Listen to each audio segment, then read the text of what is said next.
Picture the most expensive supper ever laid in England. Now let it go cold on purpose.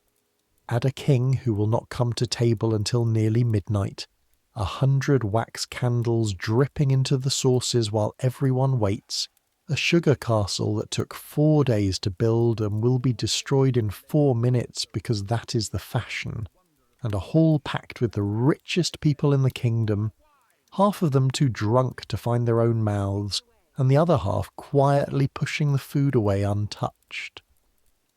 That is the court of King James I, the most extravagant table in Europe, and somehow the least eaten.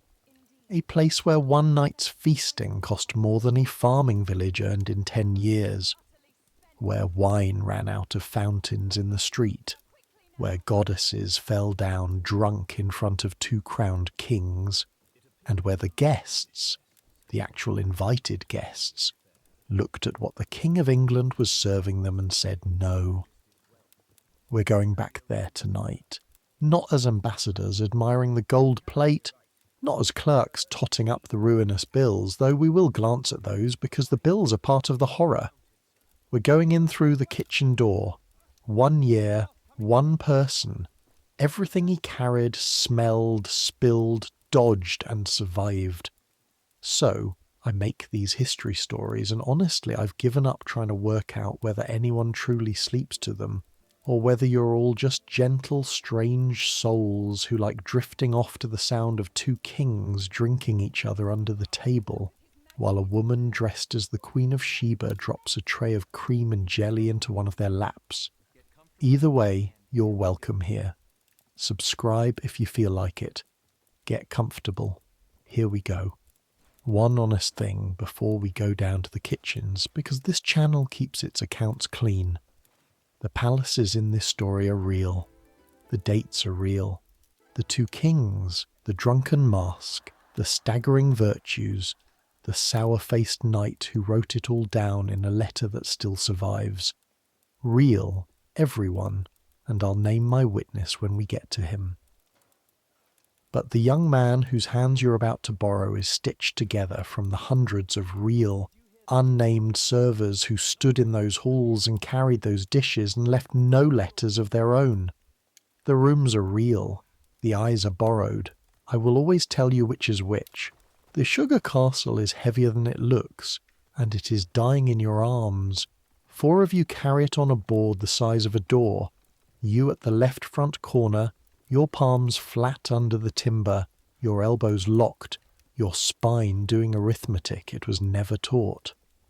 The castle stands almost as tall as a child of 10. Towers of white sugar plate, battlements silvered with real silver leaf, little banners of painted paper, a moat of quivering almond cream that shivers with every step you take. It has been 3 days in the making. Somewhere behind you in the dark of the passage, a Frenchman is hissing at you to keep it level. Keep it level. For the love of God, keep it level. You cannot see your own feet. The passage from the confectionery is barely wider than the board. The floor is 400 years of worn stone, and the only light comes from a boy walking backwards ahead of you, holding 2 candles and an expression of pure terror. Your shoulders are burning. Your fingers stopped reporting for duty somewhere around the second courtyard. There is sweat running down the channel of your back under a wool livery coat, and the smell coming off the castle, hot sugar, rosewater, scorched almond, is so thick and so sweet that your empty stomach has begun to make sounds you hope nobody important can hear. You have not eaten since noon. It is now somewhere near 11 at night, and the maddening part, the part you're trying very hard not to think about while your wrists tremble, is this. The beautiful thing you are carrying, this castle that has cost 3 days of skilled labour and more sugar than your home village sees in a year, exists to be destroyed. In about an hour, the finest people in England are going to fall on it and tear it to pieces with their hands. That's not a disaster. That's the plan. Welcome to the Palace of Whitehall in the spring of the year 1606, the third year of the reign of King James, first of that name in England, sixth in Scotland, and you are one of the smallest moving parts in the largest, hungriest, most wasteful household this kingdom has ever seen. Your name is Will Harker. You are 17 years old, and you have been at court for 5 months, having arrived in December of 1605, 5 weeks more or less, after some gentlemen were caught with 36 barrels of gunpowder under the Parliament House, which meant you arrived at a court that was still checking its own cellars and flinching at loud noises. Your uncle, who spent 20 years in service at a great house in Hertfordshire, called in the last favour of his career to get you this place. You are a groom and server of the hall. You're paid 40 shillings a year, which sounds like nothing and is nothing, but the money was never the point. The point is what comes with it. Meat, drink, a bed of sorts, 1 suit of livery a year, and a roof. This roof, the biggest roof in England.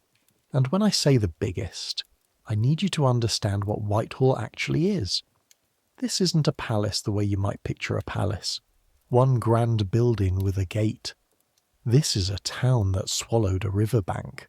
It sprawls along the Thames for the better part of half a mile, a maze of courtyards and galleries and lodgings and kitchens and woodyards and tennis courts and a cockpit and a tilt yard, all crammed together and leaning on each other, timber against brick against stone.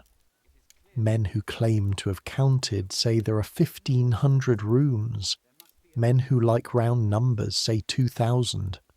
Nobody has ever shown you a map. There is no map.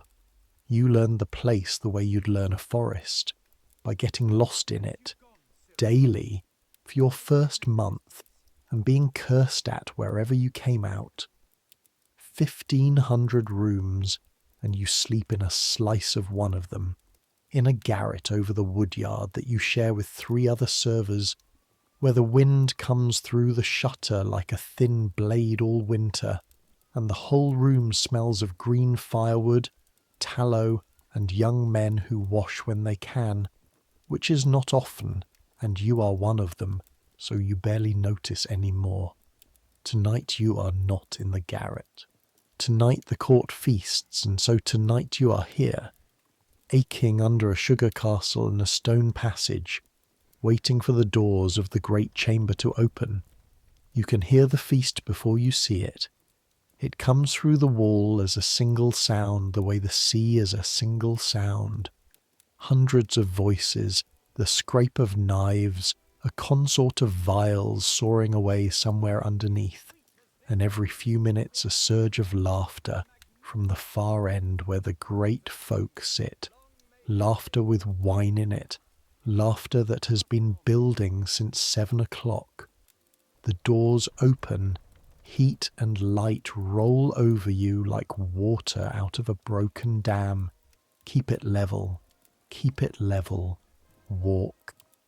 The great chamber at night is a furnace pretending to be heaven, 200 candles at least, in branches and sconces and great standing candlesticks, and every flame doubled in gold. Because the plate is out tonight, the good plate, cupboards of it stacked in tiers against the wall, basins and ewers and standing cups piled up not to be used but simply to be seen, the way a man spreads his cards on the table to end an argument.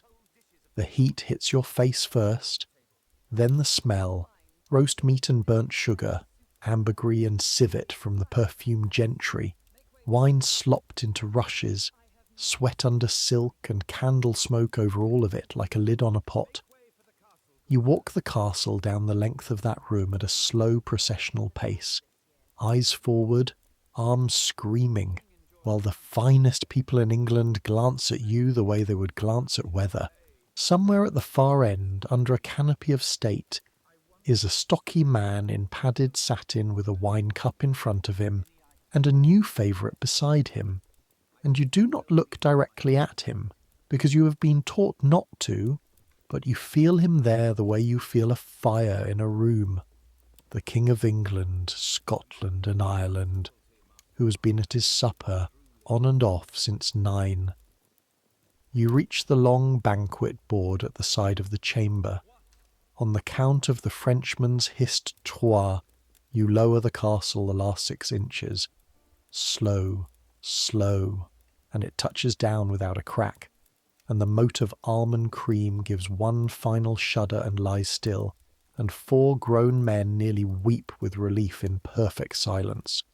Nobody applauds, nobody looks. You back away from the table, bow to the room in general as you were taught, and melt against the tapestried wall, and become what a server at Whitehall is for roughly 23 hours of every day. Invisible. Hold that image. The gold, the heat, the doomed castle. Keep it somewhere behind your eyes, because we're coming back to it before this night is over, and what happens to that table is the whole reason there's a story to tell. But to understand a court feast, you can't start at midnight. You have to start where you actually started, 12 hours earlier, in the cold, with a bell. 5 in the morning, and the bell of the palace clock pulls you out of sleep like a hook pulls a fish. For half a breath, you don't know where you are. Then the smell tells you. Green firewood and tallow, and 3 other sleeping men. The garret, the woodyard below, Whitehall. Your feet find the floorboards before your mind finds a reason, because that is what 5 months of service does to a body. The boards are cold enough to bite. Frost on the inside of the shutter in April, because this room was an afterthought stacked on top of an afterthought, and no fire has ever been lit in it, because grooms of the hall do not get fires. Fires are for people who matter. You are not people who matter. You're the hands that carry things to the people who matter. Across the room, a lump of blanket that is legally known as Tom Spite groans and turns over. Tom is 19, a joiner's son out of Suffolk, 2 years at court ahead of you, and the nearest thing you have to a friend inside these walls. He has a quick face, quicker fingers, and a private philosophy about court service that he shared with you in your first week. Everything above stairs is mad, everything below stairs is hungry, and a wise man keeps one hand on the rail between the two. Feast day, Tom says to the ceiling, in the voice of a man announcing a funeral. Up country, the table must never wait. The table must never wait. You heard that sentence within an hour of first walking through the palace gate, and you will hear it today a dozen times, and if this year of your life had words carved over its door, those would be the words. You dress in the dark by feel, shirt still faintly damp, breeches, stockings, darned at both heels by your own clumsy needle, and then the livery coat, good broadcloth, the king's colour, the one fine thing you own, and it does not fit you. It was cut for a broader man, or for the man they hoped you'd become. The shoulders hang past your shoulders, the cuffs swallow half your hands, and on your first day Master Rules looked you up and down inside it, sighed through his nose, and made you the one promise anyone at this court has ever kept. You'll grow into it. They all do. The work sees to that. You splash your face at the shared basin, water hauled up yesterday with a skin of ice on it like the lid of an eye. Rake your hair flat with wet fingers, and go down the dark stair with Tom into the smell of the palace waking up. And I want you to walk this next part slowly, because this is the part no painting ever shows. Everyone knows what a royal feast looks like from above the salt, the gold, the velvet, the peacocks. Almost nobody has ever seen what it looks like from underneath. Underneath, a feast is a supply line. Underneath, a feast is war logistic with gravy. The kitchens of Whitehall are not a room. They are a district. Boiling house, boiling with the smell of stock so dense you could lean on it, scalding house, where they scald the fowl, and the wet feather stink rolls out the door at you like a living thing, and under it the copper smell of blood where the poulterers work through their hundreds. Because a feast day at this court means capons and pullets and partridges and pheasants, not by the dozen but by the score and the hundred. The pastry, hot and dusty sweet, where ovens the size of small rooms have been drawing since 3 in the morning, and men slide in coffins of dough. That's the real word for a raised pie crust. A coffin, and no one here finds it funny anymore. The spicery, which you love and try to find excuses to pass, because the air itself is worth money. Cinnamon, mace, nutmeg, pepper, all locked behind grills like prisoners, because an apron pocket of nutmeg is worth more than your quarter's wages. The chandlery doling out candles by tally. The ewery cold and severe, all water and linen, and the cellars underneath it all, which we will visit properly another day, because there's a man down there worth meeting. Threading through all of it, shouting, comes the traffic.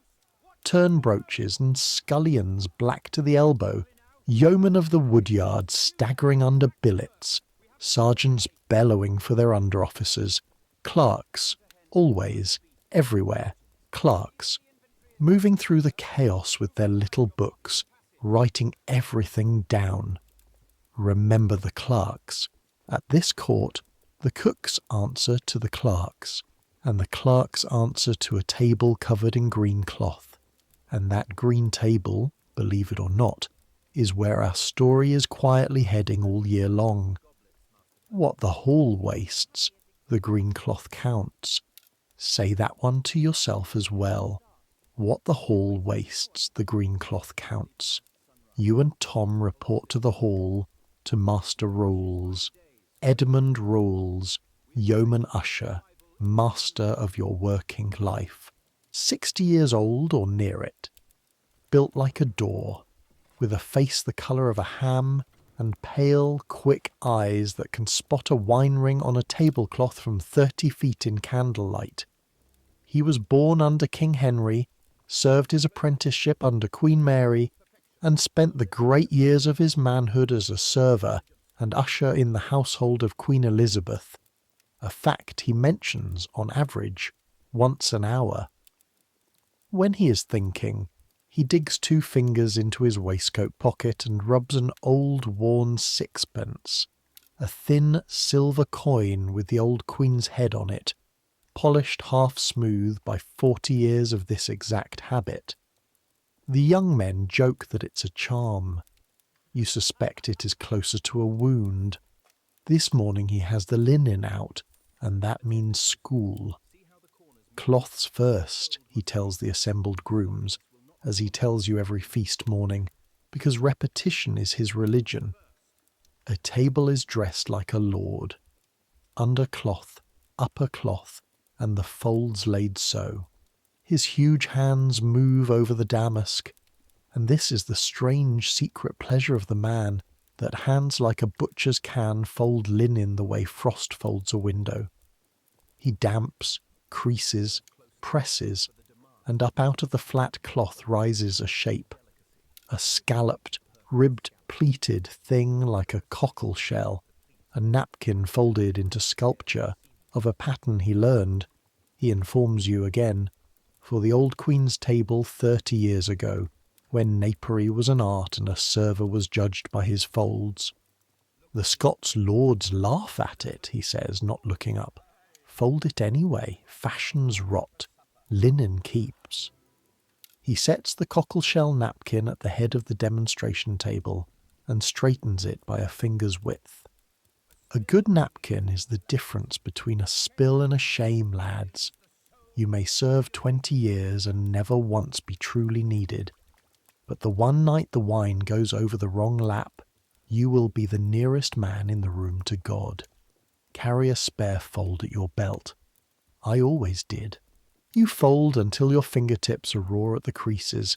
You will fold hundreds today, Remember the cockle shell, then the tables themselves, trestles up and down the hall, boards on top, forms and stools by the furlong, then the plate for the hall cupboards, fetched under guard and counted out piece by piece, counted out loud twice into the clerk's book, because every basin, every trencher, every spoon at this court is numbered, weighed, and owned.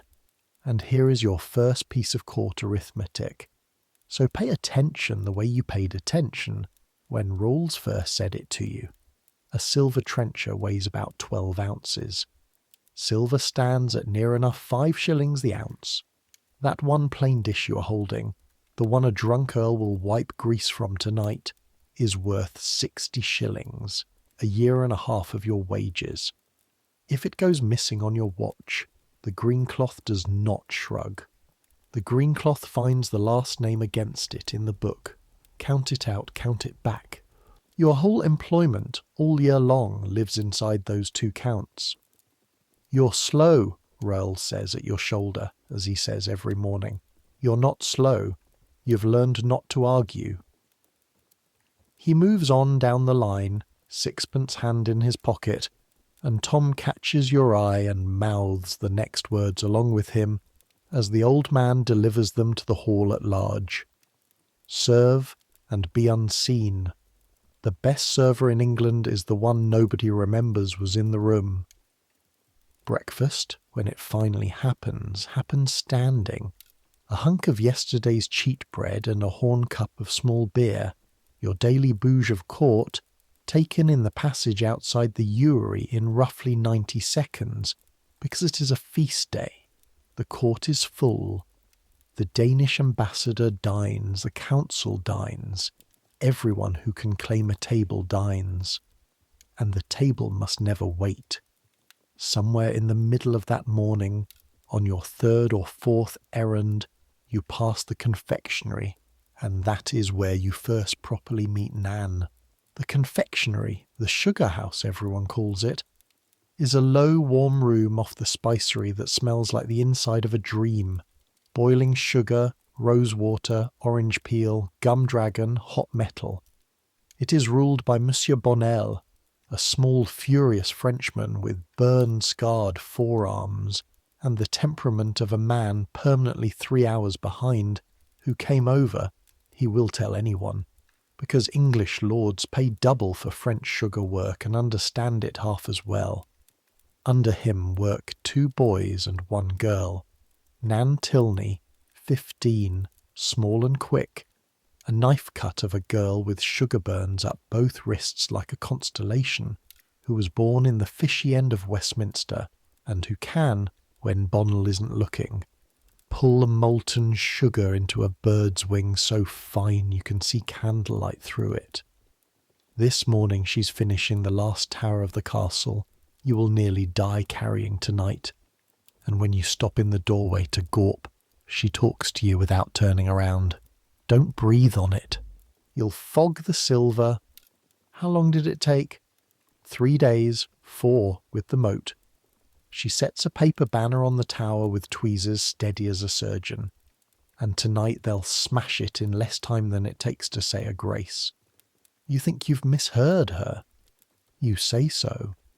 And she straightens up, wipes her hands on her apron, and explains to you, with the flat patience of someone who has watched it happen a dozen times, the single maddest custom you will learn in your whole year at this court. At the end of a great feast comes the banquet. Not banquet the way you and I use the word. At this court, the banquet is a separate last act, a whole architecture of sweetness, the sugar work, the march panes, the kissing comfits perfumed with ambergris, the suckets and preserved fruits, the jellies cast in the shapes of castles and beasts. It is carried in or laid in its own room and admired, and then by custom, by fashion, because it is thought magnificent, because it shows the world that the King of England can afford anything and treasure nothing. The company falls upon it and destroys it, grabs it, tears it, pockets it, tramples it. Gentlewomen snatch, privy councillors shove. The boards themselves are sometimes flung over in the crush, and men boast of it afterwards, the way soldiers boast of a breach. There is even a phrase for it, the sack of the banquet, as if it were a captured town. It was built to be broken, Nan says, in the voice of someone quoting a rule she didn't write. Master Burnell says only a poor man makes a thing to last. She looks at her tower for a moment. He's paid either way, so. But here is the thing you notice standing in that doorway, and here is a detail I want you to keep all year, because this story is carrying it somewhere. On a shelf above Nan's bench, half hidden behind a row of moulds, stands a little sugar unicorn, no taller than your hand. Not part of any commission. Spun sugar mane, a horn pulled fine as a needle, one foreleg lifted, flawed. You can see where the hindquarters slumped in some old heat, which is exactly why it survives. A flawed piece can't be sold and can't be served, so nobody ever carried it upstairs to be smashed. That one's not for them, is all she says, and the way she says them tells you more about below stairs than a month of sermons. Go on, you're wanted, you're always wanted. Dinner service midday is the rehearsal. Supper is the war. And the first thing you must understand about serving food in this palace, the thing that ruins the food before a single lord lifts a knife, is geography. The kitchens are not near the hall, and when I say not near, I need you to understand what that means in a palace of 1,500 rooms. From the dresser, the long board where the cook set out the finished dishes and the clerk pricks each one off in his book, to the tables of the great chamber is a march, out through the dresser door along a stone passage, across the corner of an open courtyard. Open, as in open to the sky, open to April wind and April rain. Up a stair, through 2 more doors, and down the length of the hall under the eyes of the ushers. You've paced it out on your own feet, better than 200 paces, every one of them regulated. You do not hurry because hurrying is unseemly. You process. A line of servers, each with his burden held at exactly the height rolls beat into you, moving at the speed of ceremony. Ceremony has no interest whatsoever in temperature. These soups go tepid in the courtyard. The roast Chinese of beef arrive with their fat congealing from glisten to wax. The sauces, the cook's pride, mustard and galantine and chameleon sauce, built at the fire with butter and verjuice, cross that courtyard and quietly die, a skin pulling over each one like ice over a pond. By the time a dish has been carried 200 paces, held at the door while the usher finds its place in the order, set down, assayed. Because great men's food is still tasted, a mouthful taken before them, an old custom against poison that mostly functions as one more delay. By the time an earl actually looks at that dish, it has been finished for the better part of an hour. The first time you served at a great supper, you assumed, as anyone would, that the finest table in England ate the finest food in England. Then you stood behind the chair of a countess. You were holding the voider, the broad basket for scraps and trenchers, and you watched her lift the wing of a swan in black sauce with the point of a knife, tilt it, watch the cold fat cling, and lay it down again. Not a word. She turned the dish a quarter turn with 2 fingers, the way you'd nudge away a sleeping cat, and reach for the manchet bread instead, and ate bread and comfits and drank 3 cups of Rhenish, and that was her supper at a table carrying 30 dishes. 30 dishes to a mess at the first course. I'll say that again slowly because the number is the point. 30. Then the whole hall cleared and a second course of nearly as many laid fresh. Kids, herons, peacock in his pride, sturgeon, quails, tarts royal, and of those 60-odd dishes set before that one table, you have watched, on an ordinary feast night, perhaps a third be touched at all. So, the obvious question, you asked it yourself your first month and Tom laughed at you for a week, is why? Why cook 60 dishes for people who will eat 6? Because the dishes were never really food. The dishes are the argument. Every platter on that board says the same sentence in gravy and gold. The King of England can waste more than other kings can spend. The feast is a proclamation you can smell, and a proclamation doesn't have to be warm. But you asked the wrong question anyway. The right question, the one a server learns to ask, is, where does it all go afterwards? And the answer to that one is the true machinery of this court.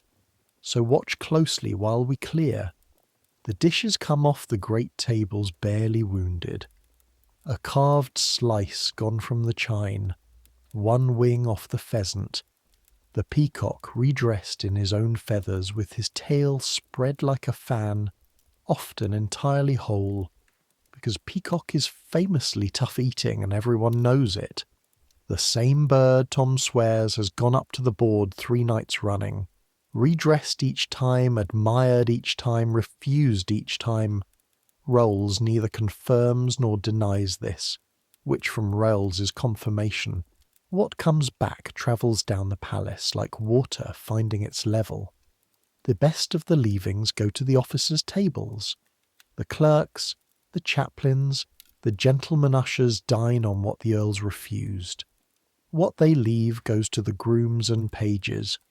Your own supper, most nights, is a great lord's cold second thoughts, and I want to be honest with you, as hungry as this year is, that supper is often magnificent. There are ploughmen's sons in this palace eating swan, cold swan, but swan. What the grooms leave goes into the alms tub, and the alms tub goes to the palace gate, where every day of the year the poor of Westminster stand waiting with their bowls, hundreds fed daily on the wreckage of magnificence, which the court chaplains call charity, and which is also, if you squint, simply the last table in the longest supply line in England. And some of what comes back, this is said quietly, this is always said quietly, never reaches any table at all, because certain officers sell it out the back gate to certain cook shops, and everyone knows, and nobody knows if you take my meaning. The court has a word for these leakages. The word is wastage. The green cloth has another word. We'll hear it before the year's out. Tonight, the feast night we began with, all of this runs at double scale and half the usual order, because the king dines late. The king quite often dines late. His Majesty spent the afternoon at the chase out toward Hampstead, or at his papers, or at his cups with the young Scots gentlemen of the bedchamber, and the supper that was commanded for 9 is held at the dresser, held in the passages, dish after dish, standing under covers going from warm to cool to stone, while the greatest hall in England sits pinned under candlelight, hungry and bored in velvet because nobody eats until the king eats, 200 candles dripping. The musicians play the same pavans a 3rd time. You stand at the wall with a ewer, watching wax build stalactites, calves screaming, and you learn the deepest truth of Whitehall deeper than any of Rolls's rules. At this court, everyone waits. The table must never wait for the king's meat. The whole world waits for the king. It is close on midnight when it finally happens.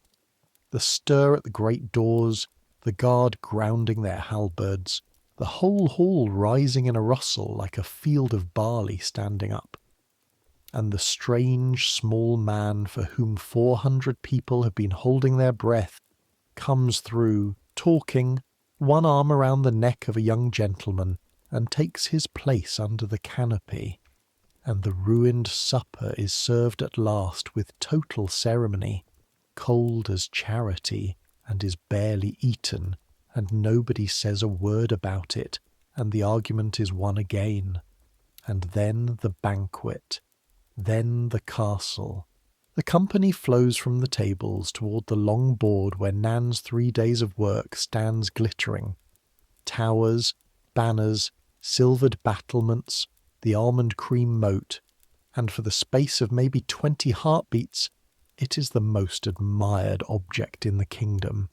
Ladies lean in, an ambassador points, someone laughs with pure delight, and you feel absurdly proud. Then a gentleman in oyster satin reaches out, snaps off a battlement and eats it, and the hall breaks like a wave. You have seen scrambles before, boys after a thrown penny. You have never seen anything like this. Jewelled hands tearing at sugar plate, a knight of the Shire with the West Tower in both fists, 2 ladies pulling the keep apart between them, laughing, shrieking, comfits skittering across the floor, and men actually going down on their knees after them, grinding marchpane into the rushes. The board lurches, the moat goes over in a slide of cream. Someone treads on a fallen banner with a sound like a small bone breaking. 20 heartbeats, Nan said. She flattered them. It is nearer 12, and where the castle stood there is wreck and smear and 100 sticky, triumphant, well-born fingers, and the company is already turning away, wearing the sated, glittering look of people who have just performed their wealth for one another, and know it went well. It was built to be broken. You stand against your wall, holding your ewer, saying her sentence to yourself while the pages sweep sugar out of the rushes like snow, and it is only later, past 2 in the scullery passage, in the grey world of scouring and stacking that follows every feast the way a hangover follows wine, that you see Tom Spite slip his hand into the breast of his coat and transfer a fistful of kissing comfits, ambergris perfumed, gilt on the edges, worth more per pound than pepper, into the little sack he keeps sewn inside the lining. He catches you seeing. He winks, and he shows you, with the pride of a craftsman, the flat stick of white wood he keeps down his boot, notched along one edge like a tally. 1 notch, he says, for every night's gleanings, so he knows what he's owed when he sells to the comfit woman by Charing Cross who asks no questions. Everyone does it, he says, easy as ever. Sea takes fish, court takes fees, they smash sugar for sport up there, country. Nobody counts what's already broken. 6 words in that sentence are wrong, and you don't know it yet, and neither does he. Somebody counts. Somebody always counts. What the hall wastes, the green cloth counts. You climb to the garret at 3. You are horizontal at 4 minutes past. Palace bell at 5. And it all starts again, and again and again after that, because that is the true shape of court service, which nobody tells you before you come, not a ladder, a wheel. Spring wears on and you learn the palace's rhythm the way you once learned the rhythm of ploughing, not day by day, but ache by ache. Even on ordinary days the court eats twice, dinner at 11, supper at 5, and an ordinary day still means upward of 1,000 mouths fed under this one sprawling roof, tables laid and cleared in a dozen chambers by rank, every man's bread and beer measured out to his station as exactly as his soul will be weighed at the last judgment. Feast days are war. Ordinary days are an army in camp. Either way, the trestles go up at dawn and come down at midnight, and your hands do it, and by May you have calluses in places you did not know skin could harden. And underneath the rhythm, all that spring runs the nerve. You felt it the day you arrived, and it has never fully left. This court is a body that has been shot at. 5 weeks before your uncle's letter got you through the gate, Men stacked barrels enough under the Parliament House to lift lords, commons, king, and all into the sky, and they were caught at midnight, at the last hour, by men going down with a lantern. You have heard the story 50 ways since. Everyone at court has a cousin who swears he held the lantern. What is certainly true is this: the searching never stopped. You have seen the yeomen of the guard at it with your own eyes. Sober men with halberds and candles going down into the vaults beneath any chamber where the king will sit, prodding the faggots, shifting the hogsheads, holding the light into corners, every great day, every time, because once was nearly enough. There are new locks on doors that never had locks.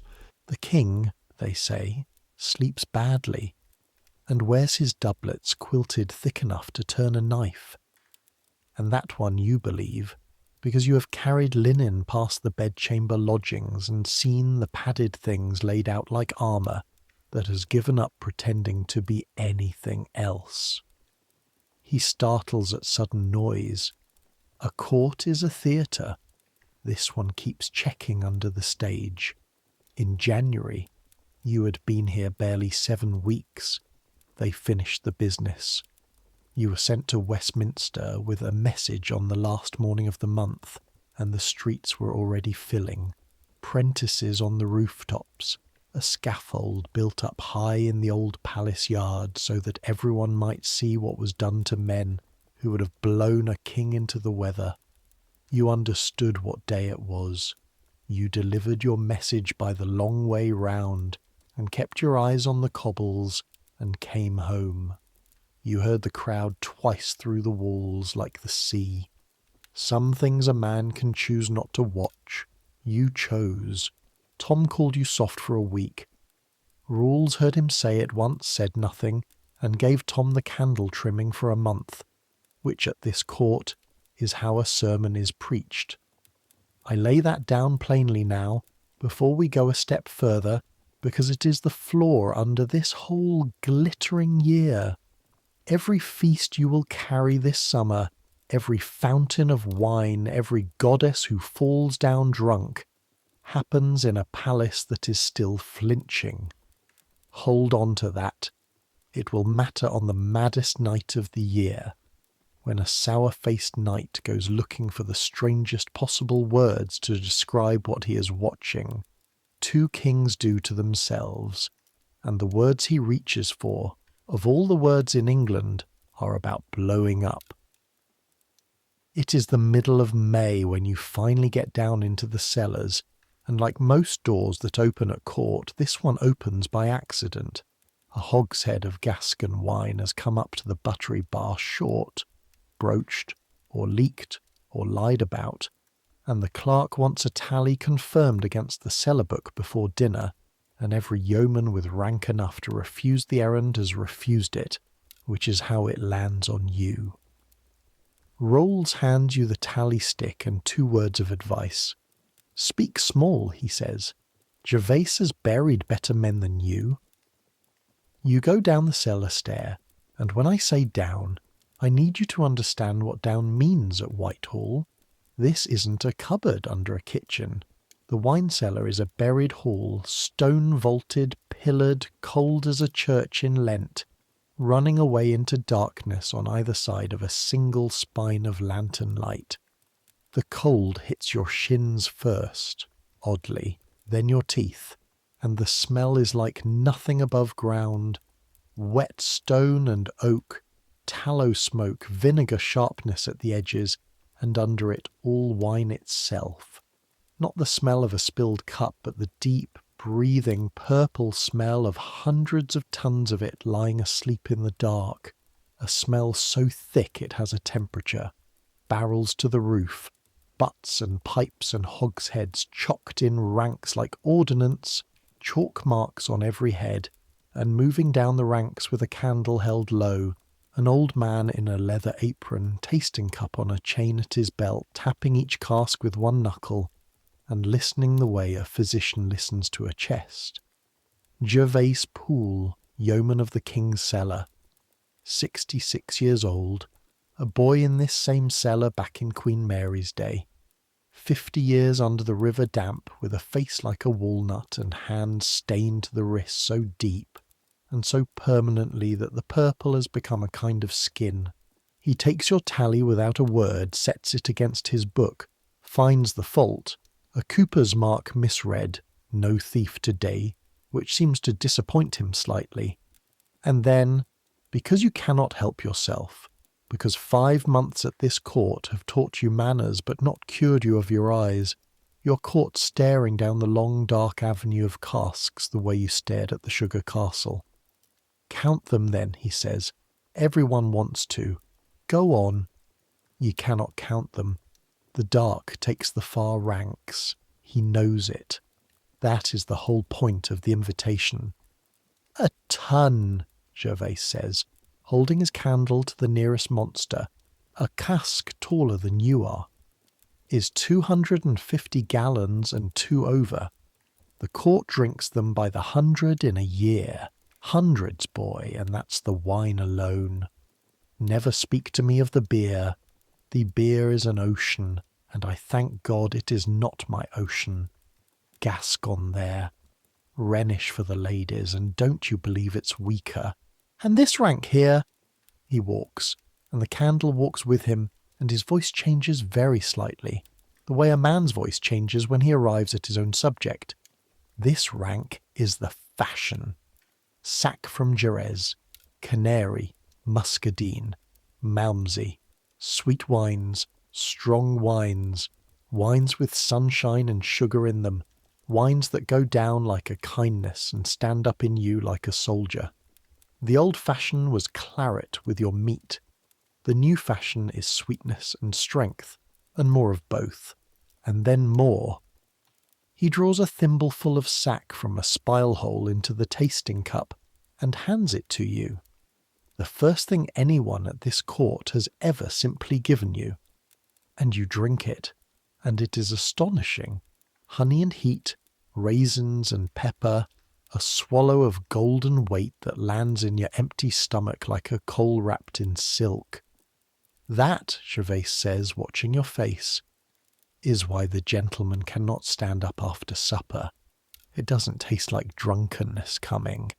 The claret warns you. The sack sings to you. He stoppers the spile. The old queen now. I helped fill her cup for 30 year, one way and another. Wine 3 parts watered, and small quantity at that, and her eye going round the hall over the rim, counting who drank what. Sober as frost, that one, and the court sobered to match, at least where she could see it. 2 taps on the cask like closing a coffin. This king is not his cousin. And here, since we are down in the dark where honest things get said, I'll allow this episode its one piece of ugly gossip, and I'll tell you exactly where it comes from, because this channel keeps its accounts clean. If you were with me on a certain earlier night, when we went through the filthiest habits of this same king, you have already heard it. The tale that James's tongue was too large for his mouth, that he drank as if he were eating his drink, that the wine went into his beard and the cup came away the worse. That picture was painted above all by one man, Sir Anthony Weldon, a court officer who was later thrown out of this very household in disgrace, and who wrote his account when the king was safely dead, with a grudge you can smell coming off the ink at 400 years' distance. A hostile witness. Handle him with tongs.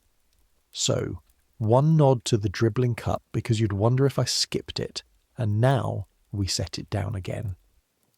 What nobody disputes, not friend, not enemy, not ambassador, not preacher, is the plainer thing, the thing you can see from your place at the wall any supper of the week.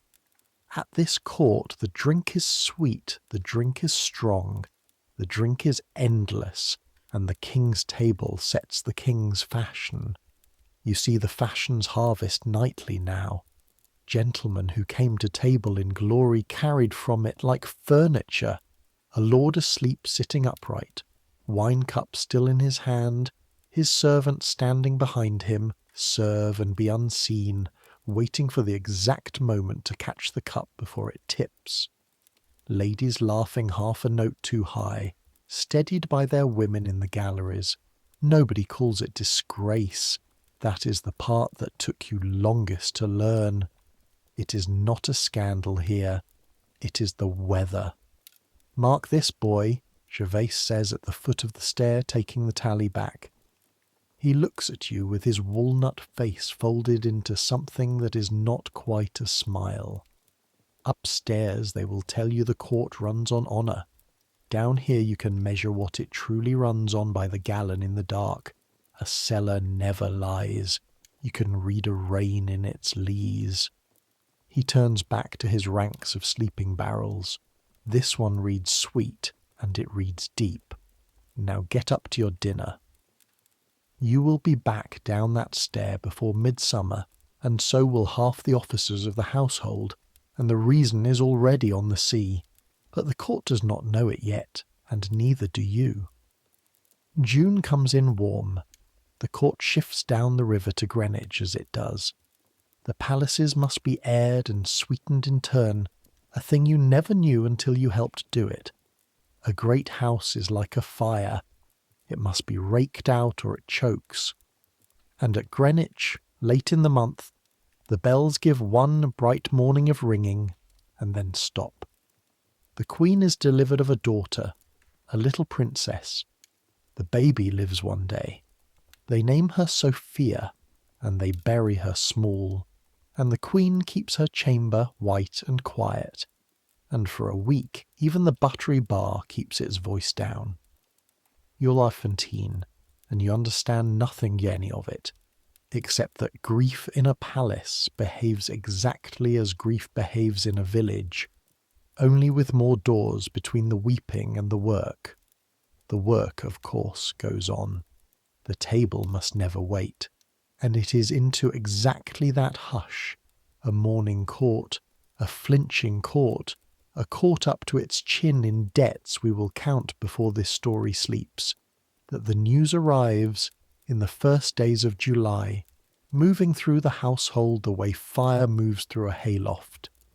The Queen's brother is coming, Christian, King of Denmark, coming now, coming this month with a fleet of tall ships, with lords and captains and gentlemen by the hundred, a reigning foreign king on English soil, a thing so rare the clerks have to argue about the last time it happened, and the argument runs back generations. A royal visit with royal appetites, weeks long, and everything must be magnificence. The feasts, the plate, the hunts, the masks, the wine. You hear it in the scullery passage at 6 in the morning. By 7 the sergeants are shouting. By 8 a clerk of the green cloth goes past you at a pace no clerk uses, and his little book is open as he walks. And down in the cold under the palace, an old man with purple hands stands looking at ranks of barrels that were, until yesterday, the plenty of the age, and does the one sum that matters. Not enough, Gervais says. Nowhere near enough. What follows is a fortnight that you will remember for the rest of your life as a single continuous day with several nights of lying down in it. Because here is what nobody who watches a royal visit ever thinks about, and what you now learn through the soles of your feet. Magnificence is freight. 2 kings dining together is, from above the salt, a picture out of a chronicle, and from below it is tonnage. Everything that will be admired must first be carried, and Whitehall spends July carrying. Plate up from the jewel house by barge, counted twice at every stage, guarded like a prisoner of war. Wax by the cartload, not tallow now wax the good candles, because tallow smokes and stinks, and this must be a summer without shadows. Naperi by the chest. Spices signed for at the grill, in quantities that make the clerk of the spicery hold the warrant close to the candle and read it twice, and wine. Gervais gets his reinforcements. You stand in the woodyard one morning and watch the carts come in from the vintners of the city, cask after cask after cask, and the old man in the leather apron directs them down the ramps with 2 fingers, like a general feeding regiments into a breach he already knows will swallow them all. Tom naturally is in glory. More freight means more fingers, and more fingers means more falls from more wagons, and every night his little sack inside the lining grows heavier, and his bootstick gains its notch. You have stopped counting his notches. He has not. A Danish summer country, he says, delighted, weighing a paper of comfits in his palm. There'll be pickings off this one for years. Somebody counts, you think, and do not say, because you have learned that much at least. You'll wish later that you'd said it. Set that aside too, it keeps. In the sugar house, Monsieur Bonnel has entered a state beyond fury and out the far side, into a terrible calm. 2 kings, every banquet double. He has commissions chalked on the wall like battle orders, and Nan works 14 hours at the bench, pulling sugar birds and casting jellies, the burns on her wrists gaining new stars nightly. When you put your head in the door with a message, she doesn't look up, and her voice has gone flat with tiredness. 2 of everything, she says. 2 castles, 2 fleets of sugar ships since they're sea kings. All of it to be smashed twice as fast by twice as many hands. A paper banner goes onto a tower, steady even now. Master Bonnel is happy. He says so twice a day, which is how I know he's frightened. High on his shelf, behind the moulds, the little flawed unicorn stands where it always stands, one leg lifted, going nowhere. You find that you check for it now every time you pass, the way you'd check for a lamp in a window. And then, on the 17th day of July, the fleet is in the Thames. You do not see the meeting of the kings. That happens down the river, aboard, amid ordnance smoke and trumpets, and the tail of it comes up to Whitehall ahead of the kings themselves, growing as it travels. 8 tall ships, the talk says, the great flagship among them like a floating castle, her guns firing salutes by the half hour until the banks of the Thames rang like a smithy. The King of Denmark, big, fair, ruddy, 30 years old, a sailor king with a seaman's thirst, come with a court of hard-drinking northern lords to see his sister and take the measure of his brother king, and King James went down to meet him on the water, and the 2 kings embraced, and then, every version of the tale agrees on this part, every single one, they went below to the great cabin and began, there and then, the drinking that will not truly stop for the next 3.5 weeks. The visit settles at Greenwich first, near the Queen, who rises from her sorrow enough to receive her brother, and the household machine takes the strain. You're shipped down river with half the hall staff, and the days dissolve into service. Dinners that run 4 hours, suppers that run 6, healths. That is the custom that breaks the backs of the evenings, the drinking of healths, where a toast to one king must be answered with a toast to the other, and then to the Queen and the Prince and Denmark and England and amity everlasting, and every health is a full cup, and the cannon on the ships fire at each royal swallow, so that the whole river keeps the score. You stand at the wall with your ewer and towel, and you watch the flower of 2 kingdoms drink itself, night after night, gently and ceremonially and completely off its feet. And the guests at these suppers, mark it again, because it is the title of this story, and it is still true with 2 kings watching, the guests still barely eat. The boards go out groaning and come back heavy. The cold march from the kitchens is no shorter at Greenwich. The peacock is still tough. The great folk sip and pick and toast and roar, and the food processes back down the palace, table to arms tub, feeding clerks and grooms, and finally the poor at the gate, who are the only people in this entire kingdom you've decided who eat the king's meat gratefully and to the last scrap. Then the word goes round that bends the whole month like light through water. Theobald's. The Earl of Salisbury will feast both kings at Theobald's, his great house in Hertfordshire, 4 days and nights, and the court will move there, and the household advance parties will move first. Your name is on the list. Rolls put it there. You fold a fair napkin now, is all the explanation he gives, which from Rolls is a knighthood. And you don't drink. I need men at Theobald's who don't drink. He works his thumb once over the sixpence in his waistcoat pocket, a thing you have seen him do at decisions for 5 months, and looks at you a moment longer. You'll see something up there, the finest house in England, and I mean finer than any the king owns. Keep your counsel in it. Great men's houses have ears in the wainscot, so you go up into Hertfordshire ahead of the king's, sitting on a wagon load of chests with Tom beside you, and London falling away behind. And I want you to feel this part, because Will Harker feels it in his spine. It is the first time in 8 months that you have been out from under a roof of smoke. The road runs north through hayfields. The air smells of cut grass and horse and warm dust instead of sea coal and river mud. Your uncle served his whole life in this county. You are 17. You are being carried through a green world toward the finest house in England, and for 1 hour of one July morning, service feels like fortune.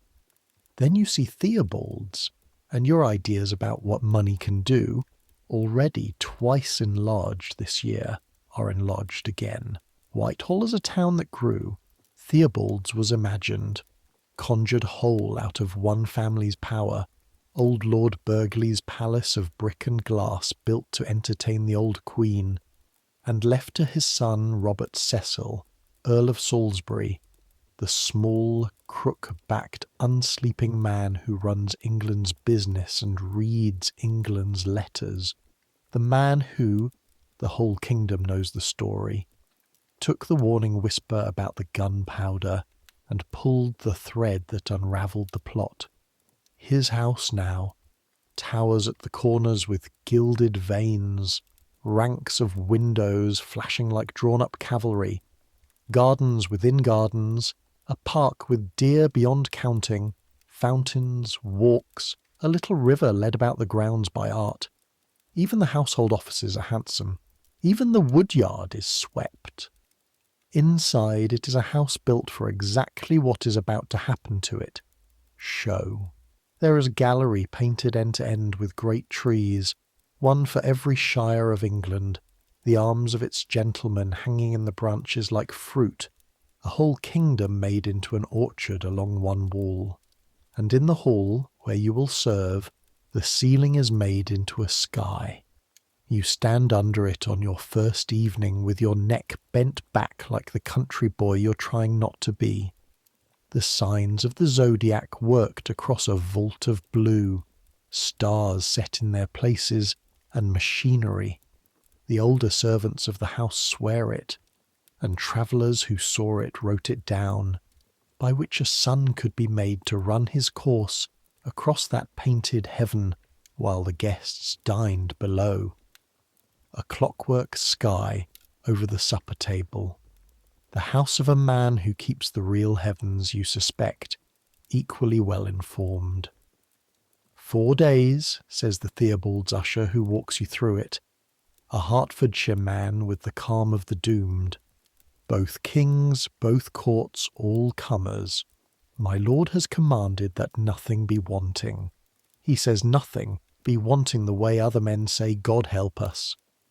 The advance days blur, trestles, linen, plate, the Danish quartermasters arguing lodgings, Bonnell's sugar-work arrive in packed in straw-like relics, Gervais's wine train rumbling in at dusk.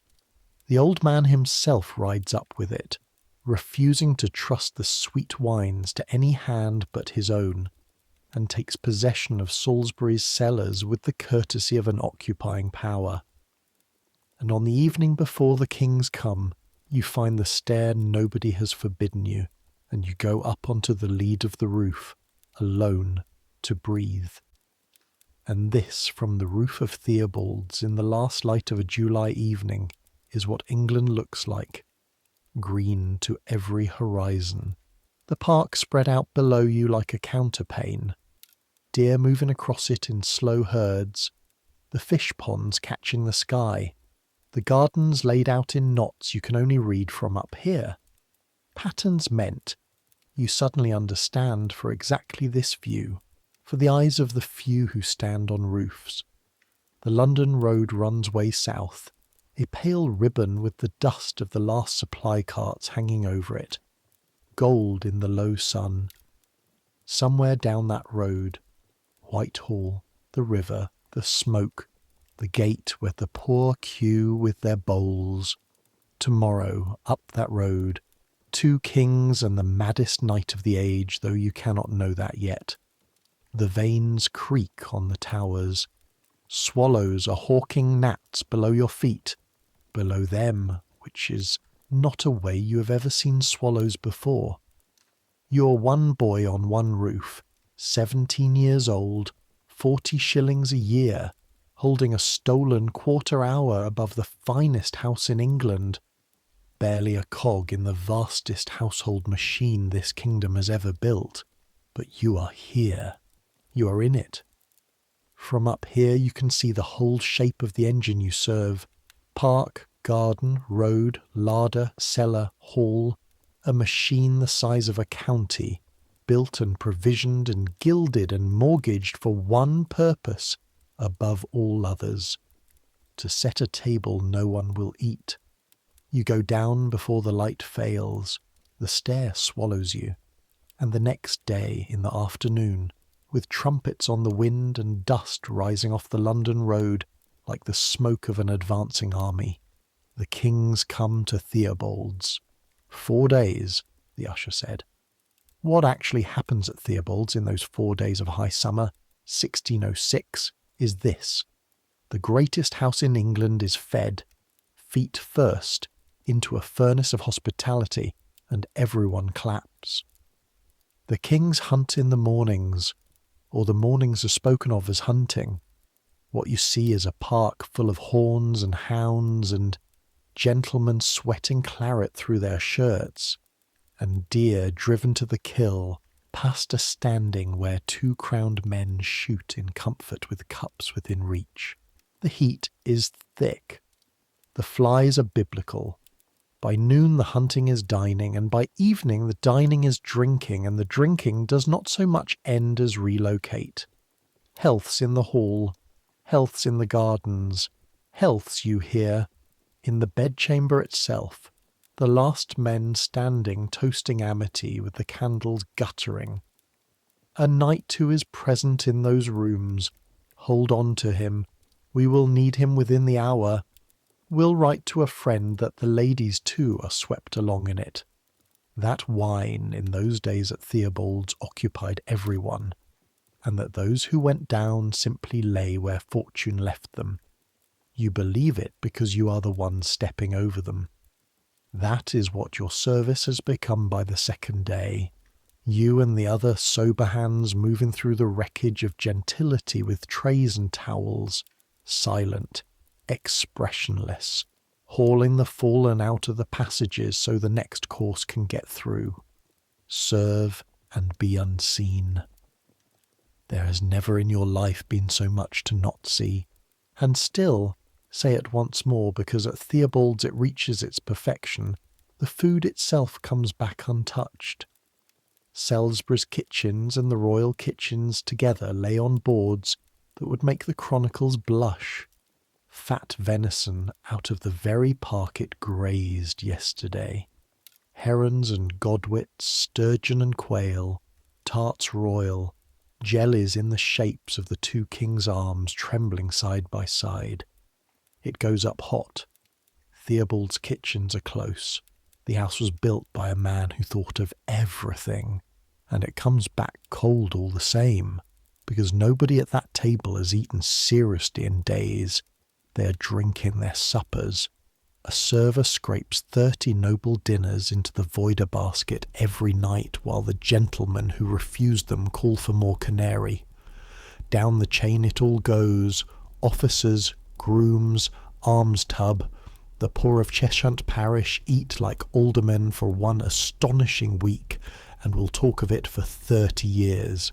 On the second or third evening, accounts differ. The week itself was not sober enough to keep its own diary straight, and I'll be honest with you about that seam. Comes the entertainment, the show, the mask. Now, before I take you into that hall, I have to introduce you to the man standing near the door, because he is the reason this night exists in history at all, and this channel keeps its accounts clean. His name is Sir John Harrington, Knight of Somerset, godson to the old Queen herself, a wit with a sour eye and a good pen, the same gentleman, if you want the measure of him, who once designed a flushing water closet and wrote a book about it that scandalised the court.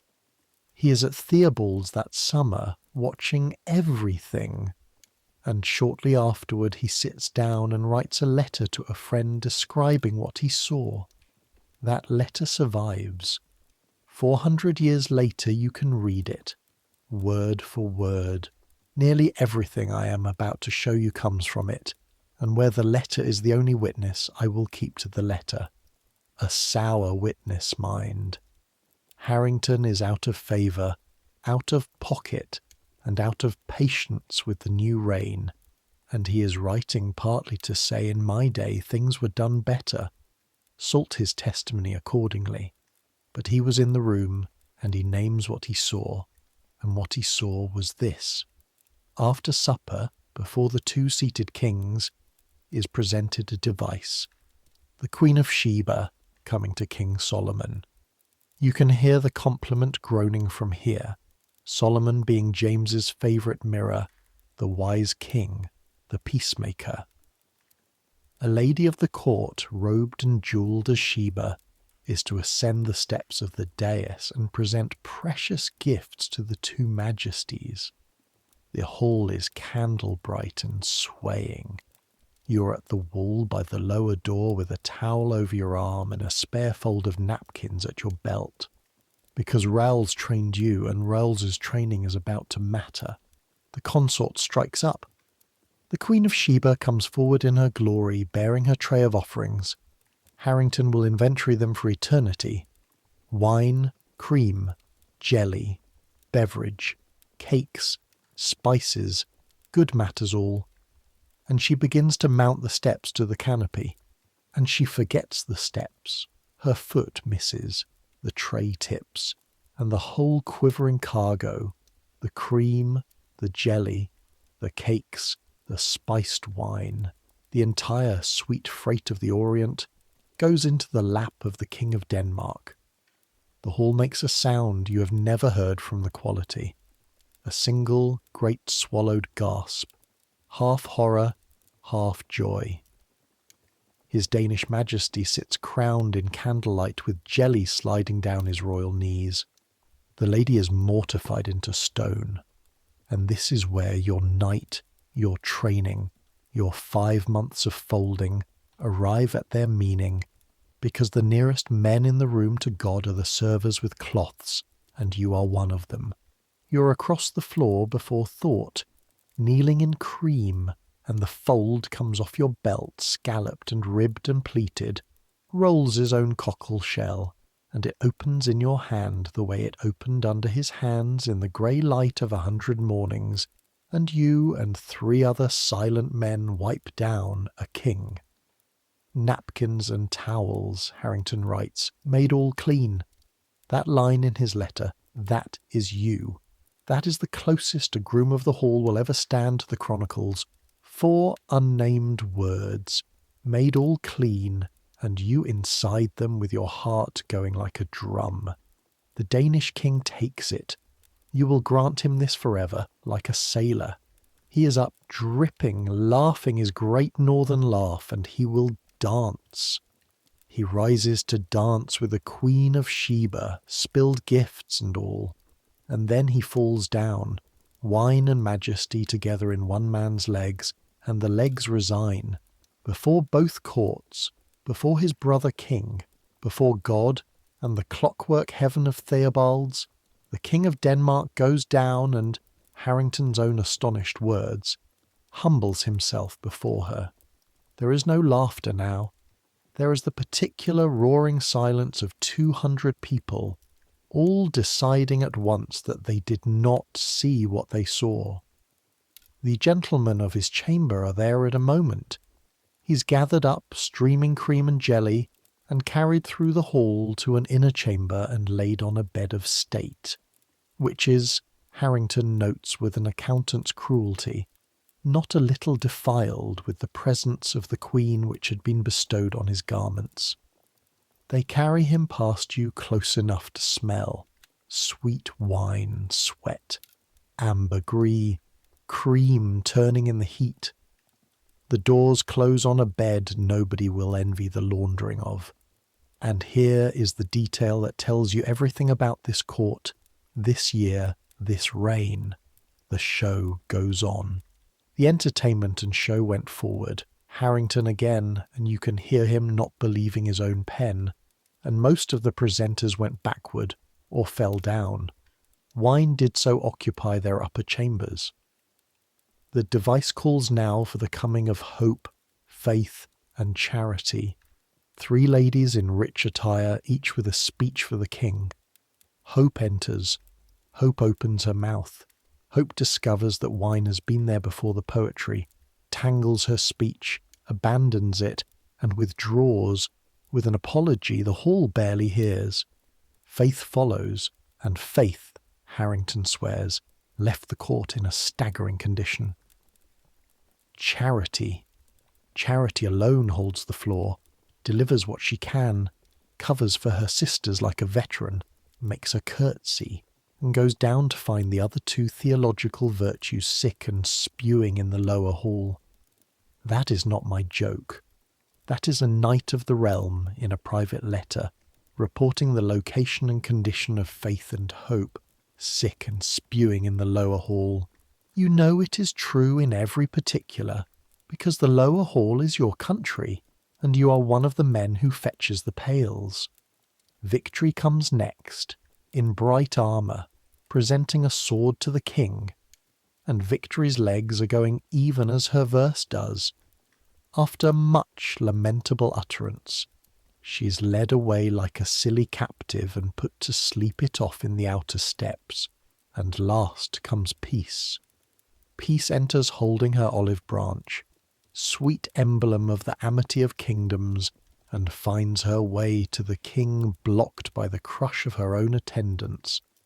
And Peace, anointed symbol of concord, loses her temper entire and lays about her with the olive branch, most rudely making war, cracking it across the pates of the men in her path while the hall watches the last virtue of the evening go down fighting. That is the mask of the Queen of Sheba at Theobalds in the summer of 1606 before the crowned kings of England and Denmark, as sworn to by an eyewitness who had dined at Elizabeth's table and thought he had seen everything. "I ne'er did see," he writes to his friend, "such lack of good order, discretion, and sobriety as I have now done." And then, because he was there in November too, because all England was, he reaches for the only comparison the ages left him. "The Danes have again conquered the Britons," he writes, "for I see no man, or woman either, that can now command himself or herself. And darker, stranger, the sentence I promised you in the spring, the sentence that could only be written in the first year after the lantern in the cellar. I think the devil was contriving every man should blow up himself, by wild riot, excess and devastation of time and temperance. Blow up himself 8 months after the barrels under Parliament. That is the word a sober man reaches for to describe his own king's revels. Not sin, not folly, powder. You're 17, and you stand at the wall of that reeling hall with a cream-soaked napkin in your fist, under a painted heaven where a clockwork sun has watched the whole of it, and you understand, not in words, you will not have the words for years, but in the tired marrow of you, that you've just seen the difference between what a court is for and what a court is, and then, because you are a server, and the hall is ankle-deep in ruined sweetness, you do what your whole year has trained you to do about revelation. You fetch your pail, and you clean it up. The morning after the Mask Theobald's is the quietest great house in England. Not peaceful, quiet the way a battlefield is quiet. You're up at 5 with a handful of other sober men, and you move through galleries that smell of snuffed wax and spilled muscadine and shame, opening windows onto the innocent gardens, and the July morning air comes through the casements like a pardon nobody upstairs has earned. In the hall, the painted zodiac looks down on rushes matted with trodden marchpane. You sweep sugar out of the finest house in England for the second time this year. The brooms sound very loud. The great folk sleep until noon, and wake gentle as invalids, and are served broths. And the strange thing, the thing you will turn over for years, is that nothing happens. No disgrace, no apologies, because apologies would admit an event, and there has been no event. The lady who played Sheba is at dinner, composed, magnificent, as if the tray had never flown. The virtues reappear, hats straight. 2 kings meet over the venison with the tenderness of fellow sufferers, and toast one another's healths, smaller cups today, and the courts glitter on. You understand, watching it, a law they do not teach you with the linen. At court, whatever cannot be admitted did not occur. Memory itself is a servant here. It too has been taught not to speak until spoken to. Only once do you hear the weak say what it knows about itself. It is rules. Rules, who served the old queen in this very house when Berkeley entertained her. Rules who stood last night at the great door and watched Faith stagger, and peace lay about her with the olive branch, and never moved a muscle in his ham-coloured face. You come on him at the linen press at dawn, squaring the folded damask, and his thumb is working the old sixpence in his pocket, round and round, and he doesn't know you're there. 30-year, he says to the linen very quietly. 30-year we starched this house for her. She'd have sent the whole pack of them to bed. Then he sees you, and the face closes like a ledger, and it is cloths first, and the day begins. You never mention it, neither does he. But you have seen the wound under the coin, and it is a kingdom. The court flows back down the London road at the month's end, and on the last day of July the 2 kings make their great entry into London itself, and this you do see. From the edge, from the crowd, jammed on a bench end in Cheapside that Tom bribed you both onto with a paper of stolen comfits, because of course he did. The city has emptied every window. The liveried companies line the streets in their rails, banners overhead, the conduits. This is the part you came for, the part you'd been promised since childhood tales of coronations. The conduits of Cheapside run wine, claret splashing free where water should be, and the crowd fills cups and hats and cupped hands, and so it is that you finally see Londoners drink the king's wine in the king's honour with genuine unfeigned joy, at a distance of 100 yards from him, out of a lead pipe, for nothing. The kings ride past close enough for you to see them plainly at last. Christian, big and flushed and waving like a man who has decided to love everything.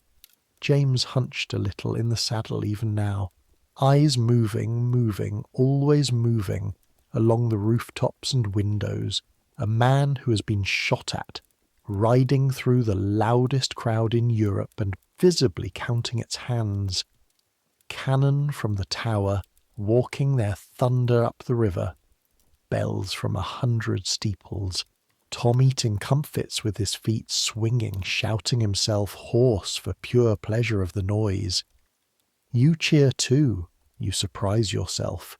8 months of carrying this court on your back, and one sight of it riding by in the sun, and you are shouting like the ploughboy you were. That is the terrible genius of the show, and you know it even while you shout, and you shout anyway. It is built to be cheered the way the castle was built to be broken, and it works. 10 days more, the visit runs. Feasts at Whitehall now, and the hall staff at full stretch nightly. A mock sea fight on the Thames, fireworks over the water, gunpowder, tamed and gilded and made to bloom for the very court it nearly buried, and you watch the two kings watch the sky burn, and you cannot decide if it is defiance or forgetting or both. The last nights blur together, sweet and smoky. Even the healths are tired now. Even Gervaise's cellar has learned what a Danish fleet can do to arithmetic. The old man stands in his emptied avenues among casks that ring hollow to the knuckle, and tells you, with something almost like respect, 11 weeks of an ordinary court, boy, gone in 25 days. Write that in your memory. Nobody upstairs will write it anywhere else, save one set of books. And those books, a dry look up the stair, we shall all be hearing from. Then, on a morning in the 2nd week of August, it ends the only way it could, aboard. The King of Denmark returns to his fleet at the river's mouth, and King James goes down to see his brother off, and the farewell is held on the flagship herself. One last banquet between the guns, healths thundering out, cannon answered across the water. The two kings parting, the tale comes back, with embraces and gifts and eyes not entirely dry, whether from love or wine or the powder smoke no witness will swear, and the 8 tall ships weigh anchor and drop down the estuary with the tide, and take their guns and their captains and their bottomless northern thirst away east, over the grey water toward Denmark. At Whitehall, you are laying supper for the ordinary court when the word runs through the offices, sailed, they're sailed, and you feel it pass down the palace like a change of pressure, kitchens to cellars to garrets, the long breath out. Tom sits down where he stands on an upturned tub in the scullery passage, and laughs until he has to wipe his eyes. Bonnell shutters the sugar house and sleeps, they say, for 2 days.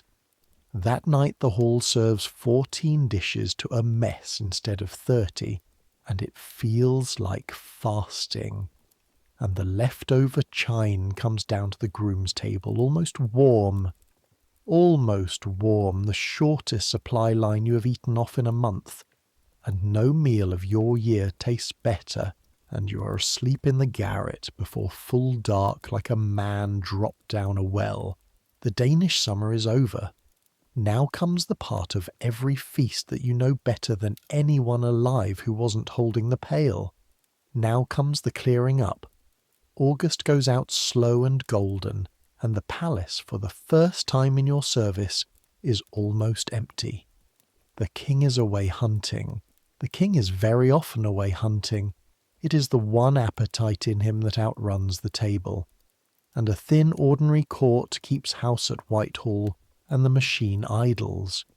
You beat tapestries in the courtyards with birch rods, and the Danish summer comes out of them in ghosts. Dust, candle smoke, a sweetness of spilled sack that has soaked into the very wool. You scour, you mend, you count. And upstairs, at a long table covered in green cloth, other men are counting too. I promised you at the very start of this night that we would glance at the bills, because the bills are part of the horror, and now is when the bills come home. So stand with me a moment in the passage outside the counting house. You are carrying candles in. It is a legitimate errand. Nobody looks at a groom. Serve and be unseen works both ways. And listen to the age doing its arithmetic. The board of green cloth, the Lord Steward's men, the comptrollers and clerks who govern everything below stairs, who priced every dish you ever carried and entered every candle you ever trimmed. The green cloth on their table is where the reckoning of the whole vast household is made, and this autumn the reckoning will not come right.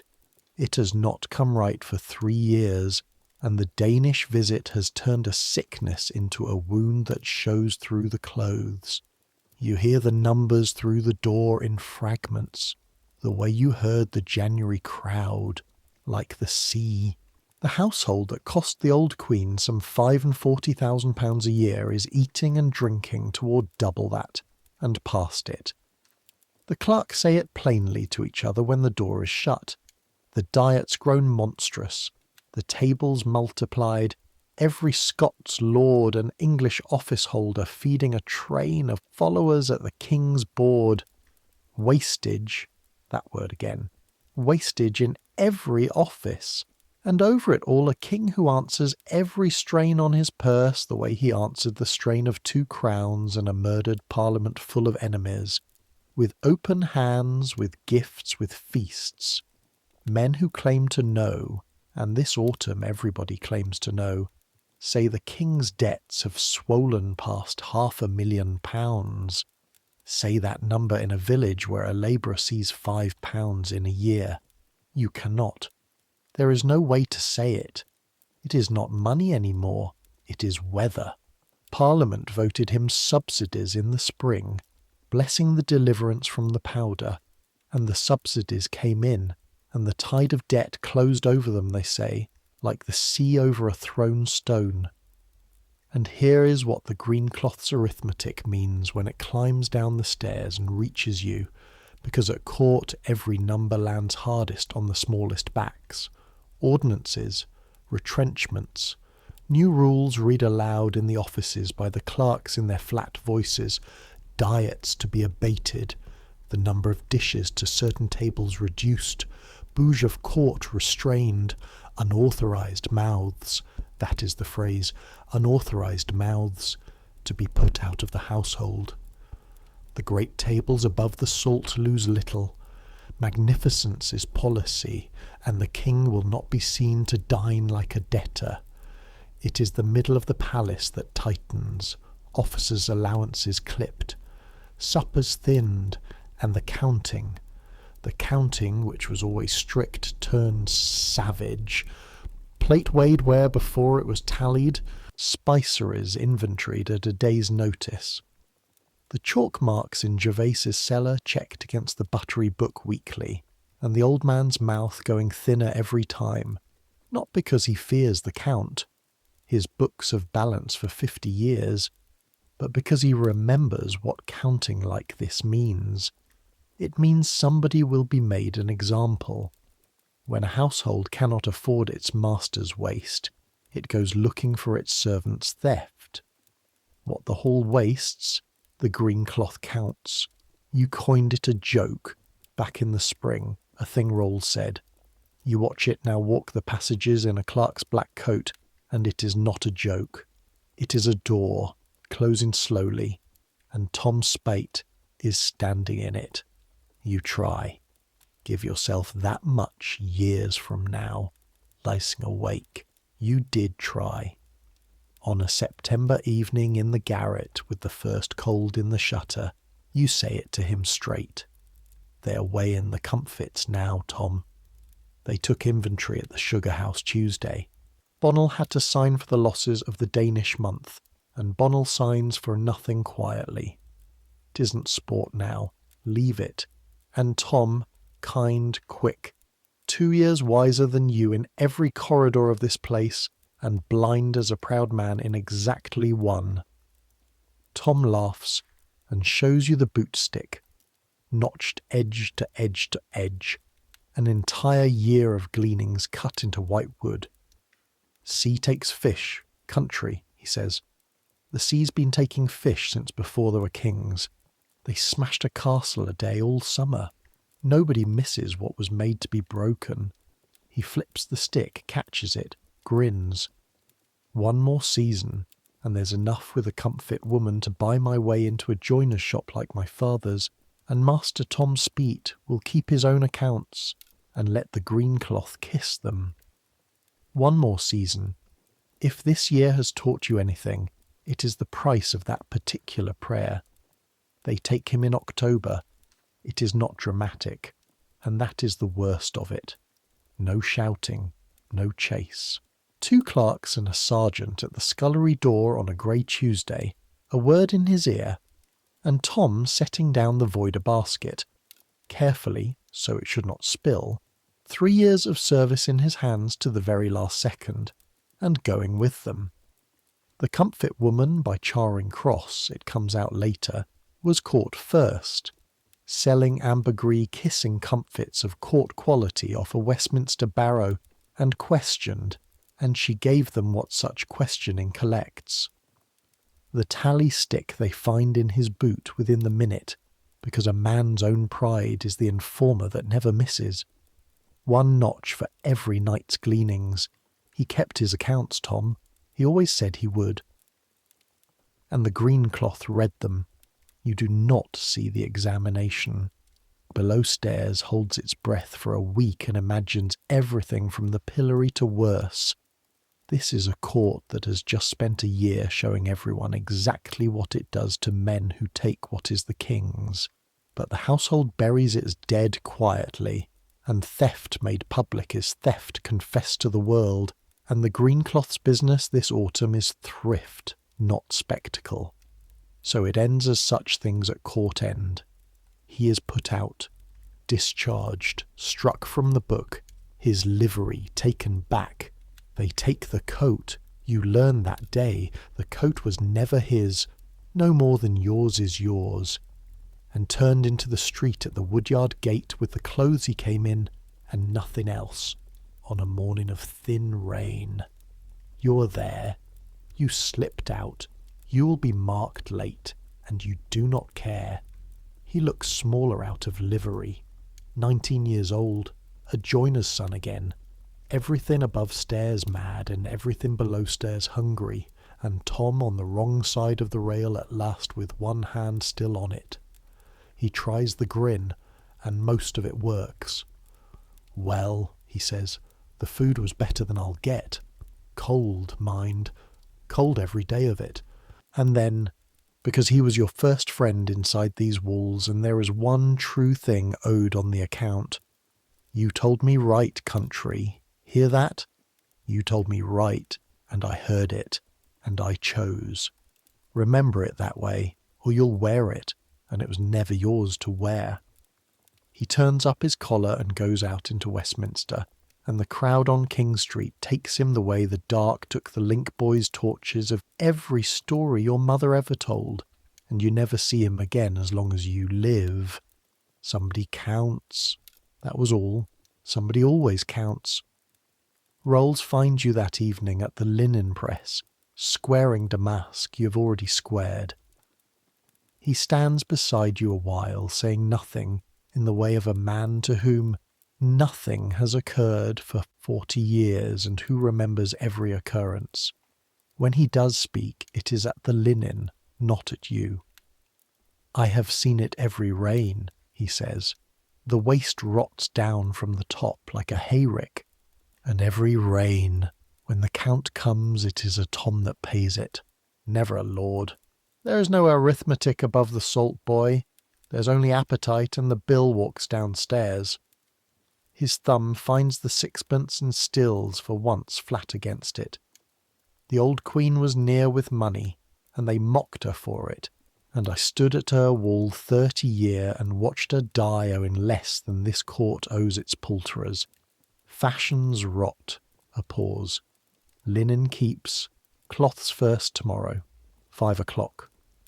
It is, you understand many years later, the man's whole philosophy, his eulogy for Tom and the kindest thing he knows how to say, all folded into one cockle shell. You fold until the candle is done. It helps, a little. That is what the folds were always for. They give you a new bedfellow before All Hallows. A new boy for the hall, 13. A carter's son out of Kent named nothing to you yet. Small, green, terrified, exactly as terrified as you were, asleep in Tom's place in the bed you now think of, God help you, as yours. His first feast morning he drops a trencher on the stones and goes white as the napery waiting for the blow. You hear your own voice say what the whole year has taught you, and it comes out gentler than anything Rolls ever managed. Pick it up, count it back in. Nothing's lost that's counted back in. And then, because the boy is still shaking, it gets easier, not better, easier. He nods and picks it up, and that is the whole lesson, and he will pass it on himself one day, worn smoother still, the way the coin wears, the way all service wears. Winter comes down the river early and hard. Frost flowers the garret shutter in November. The palace eats its abated diets and burns its counted candles, and the dark falls at 4, and you are 18 now. Your birthday went by in the Danish summer somewhere, uncounted, between a feast and a feast. And then Christmas comes, and you learn the final lesson of your year, which is that nothing you have learned changes anything, because the ordinances say abatement, and the green cloth says thrift, and the debts say ruin, and Christmas at the court of King James says 30 dishes to a mess, and says it 12 nights running. The 12 days of Christmas are the high season of this court. Feast upon feast, play upon play, the hall in gold again, the plate cupboards built to the roof again, and the retrenchments simply step aside for a month and wait, like servants, until magnificence has finished speaking. Nobody above stairs sees a contradiction, because it is not to them a contradiction. Magnificence is policy. A king in debt must feast harder, not softer, precisely so that no man can look at his table and price his troubles. You carry the dishes now with a kind of doubled sight that will never leave you. Every peacock in his pride goes up the hall as both a marvel and an unpaid bill, and both of them are true, and neither cancels the other, and that child is a royal court, and you could not have understood it a year ago. On 12th night there is a wedding masque for one of the king's young Scots favourites, my Lord Hay, who is to marry an English heiress, a match the king has made himself and pays for, they say, as if the bride were his own daughter. The device has music that even you, half dead at the wall at midnight, know is beautiful. There are golden trees whose branches come apart and are carried in the dance. The gifts and the garments are priced in the passages next morning at sums that would refloat a merchant fleet. The maskers stay sober enough to finish it. By the standards of the year you have lived, that alone is a triumph of state. And in the sugar house, in the dead week after 12th night, you finally sit down, actually sit, on a sack of Lisbon sugar by the banked furnace, warmer than you have been since August, because Nan has mulled small ale in a pan among the embers, and Monsieur Bonale, mellow for the 1 week of the year when nobody is screaming for castles, is in a mood to talk. He talks of France, of prince bishops he has built cathedrals for in Marchpane, of the collapsed hindquarters of a certain unicorn at which Nan, without looking up, threatens him with the ladle, and then he says the thing you carry out of that warm room and keep, You think us mad, the sugar trade. No, you think them mad, the ones upstairs, and us their madness's cooks. But consider, boy. He holds up a spun sugar rose from the 12th Night wreckage, turns it in the furnace light. All feasting is sugar work, all of it. The venison, the plate, the candles, the kings. Spun sugar, every grain of it. Made at ruinous cost, admired one instant, smashed and swept and forgot. And still we build it, and still they smash it, and still the world comes hungry to look. Why? He sets the rose down gently as if it might yet be wanted. Because for one instant before the hands reach in, it is beautiful, and everyone in the room believes the kingdom that made it cannot die. That instant is what the money buys. There is no fatter lie, and no older one, and men will starve their own children to taste it. He drains his cup.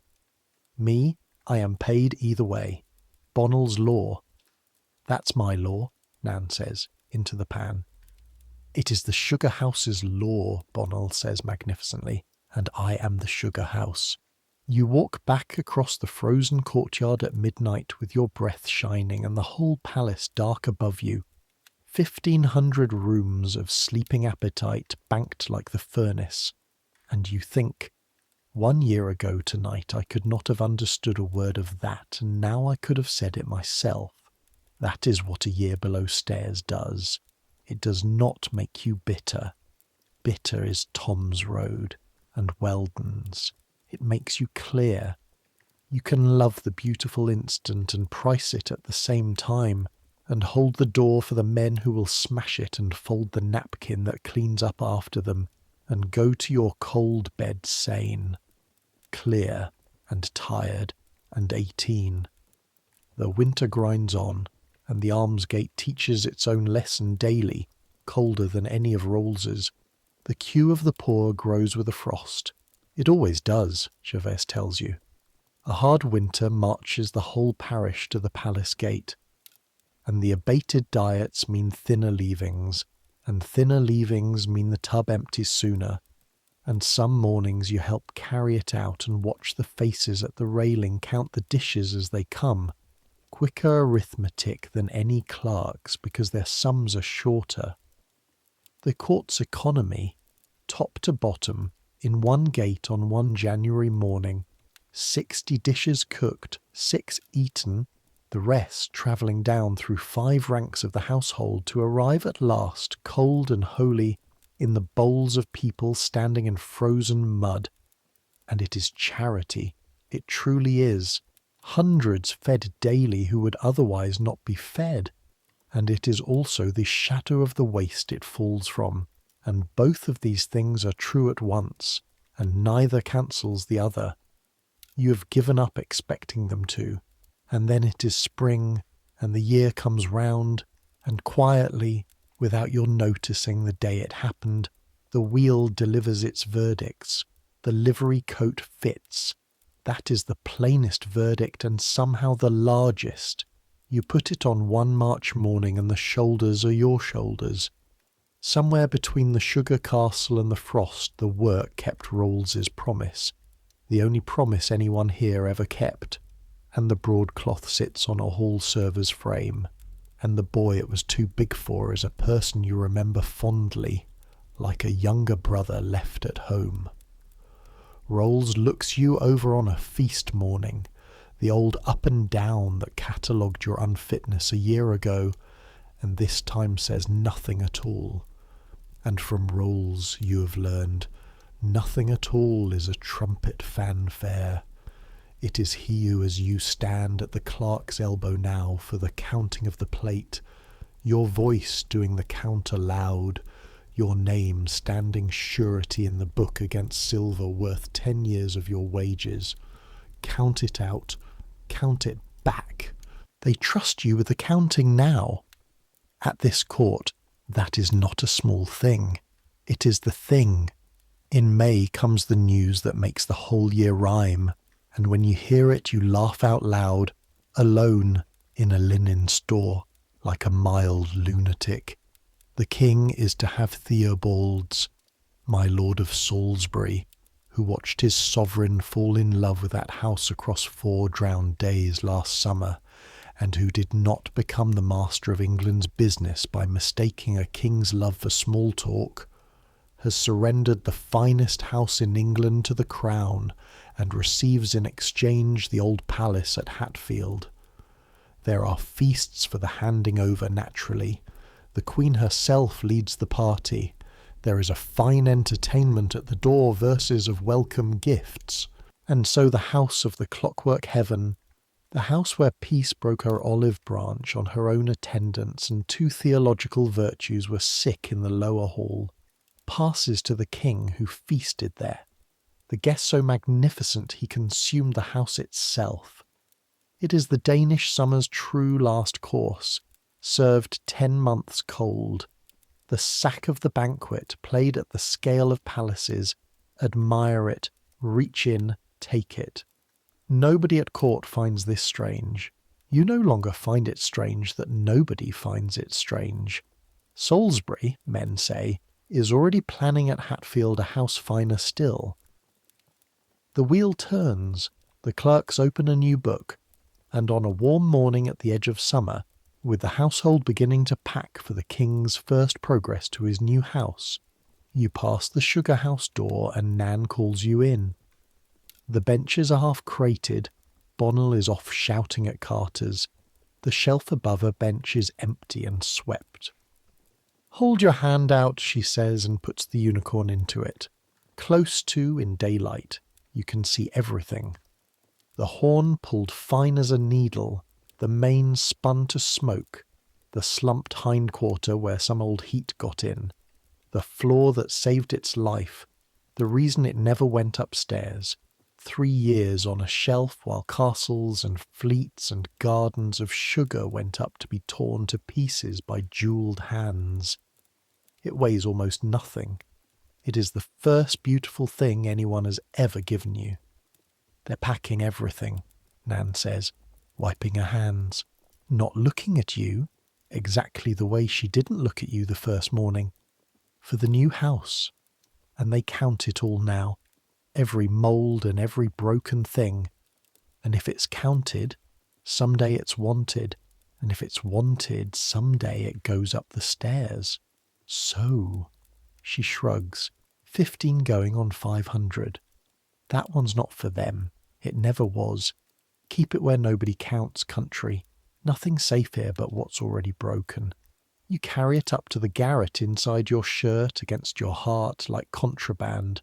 You, the young man they trust with the plate count, grinning like a thief in the April of your 2nd year. And you stand it in the dark corner of the rafter above your bolster, where the light from the shutter crack finds it at evening. One small, flawed white beast, one leg lifted, going nowhere, saved. The only piece of sugar work in the King of England's whole magnificent, mortgaged, bottomless court that was made to last. It is still standing there tonight, as far as you know, and now the year is served, and the table is cleared, and it is time, high time, gentle listener, to bank the fires, and lower the voice, and carry this story to its bed, on quiet evenings now, and there are quiet evenings, even at Whitehall, even in this reign. The court is often away, the king hunting at his new-got Theobalds, the palace idling at half its fires. You have taken to sitting on the woodyard steps after supper in the last of the light, with your back against the warm brick of the bakehouse wall.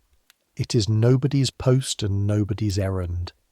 It is 15 minutes of sitting down that belong to no book and no bell, and you guard them the way Gervase guards his cellar. From the steps you can hear the palace settling around you like a great beast folding its legs. Shutters going to, a groom singing off-key in the stables, the river slapping at the landing stairs, the watch calling somewhere out on King Street. The smells of the day's work cooling, bread, tallow, horses, smoke, the ghost of dinner. A year and a half of your life is in those smells now. They no longer say strange to you. They say here, and you find sitting there that you count, not plate, people. The year turns over in you like coins told out on a green cloth, face by face. Rules, who is folding linen 3 walls away from you at this very hour, because he is always folding linen, because 60 years old and door-shaped and ham-faced, he still believes, under the growling, under the rules, that a rightly folded cloth is a small correct thing in a vast incorrect world, and that enough small correct things, laid edge to edge by enough patient hands, are what keep the roof of a kingdom from coming down. You caught sight of his sixpence once this spring properly, in open daylight. He set it on the linen press a moment while he shifted the weights, and you saw that the old queen's face is nearly gone from it. 40 years of one thumb, rubbing at decision after decision, worry after worry, rain after rain, have worn her almost smooth. Nearly gone, but he knows she is there. That is roles entire, and maybe it is service entire, and there are worse religions. Gervais down in his cold kingdom, tapping his casks and listening, reading the new rain in its lees, 66 and outlasting everything, the way sellers do. Bonnell, off at the new Theobald's by now, building doomed beauty at ruinous cost for jewelled hands to smash, paid either way, magnificently unbothered, the sanest madman in the king's service.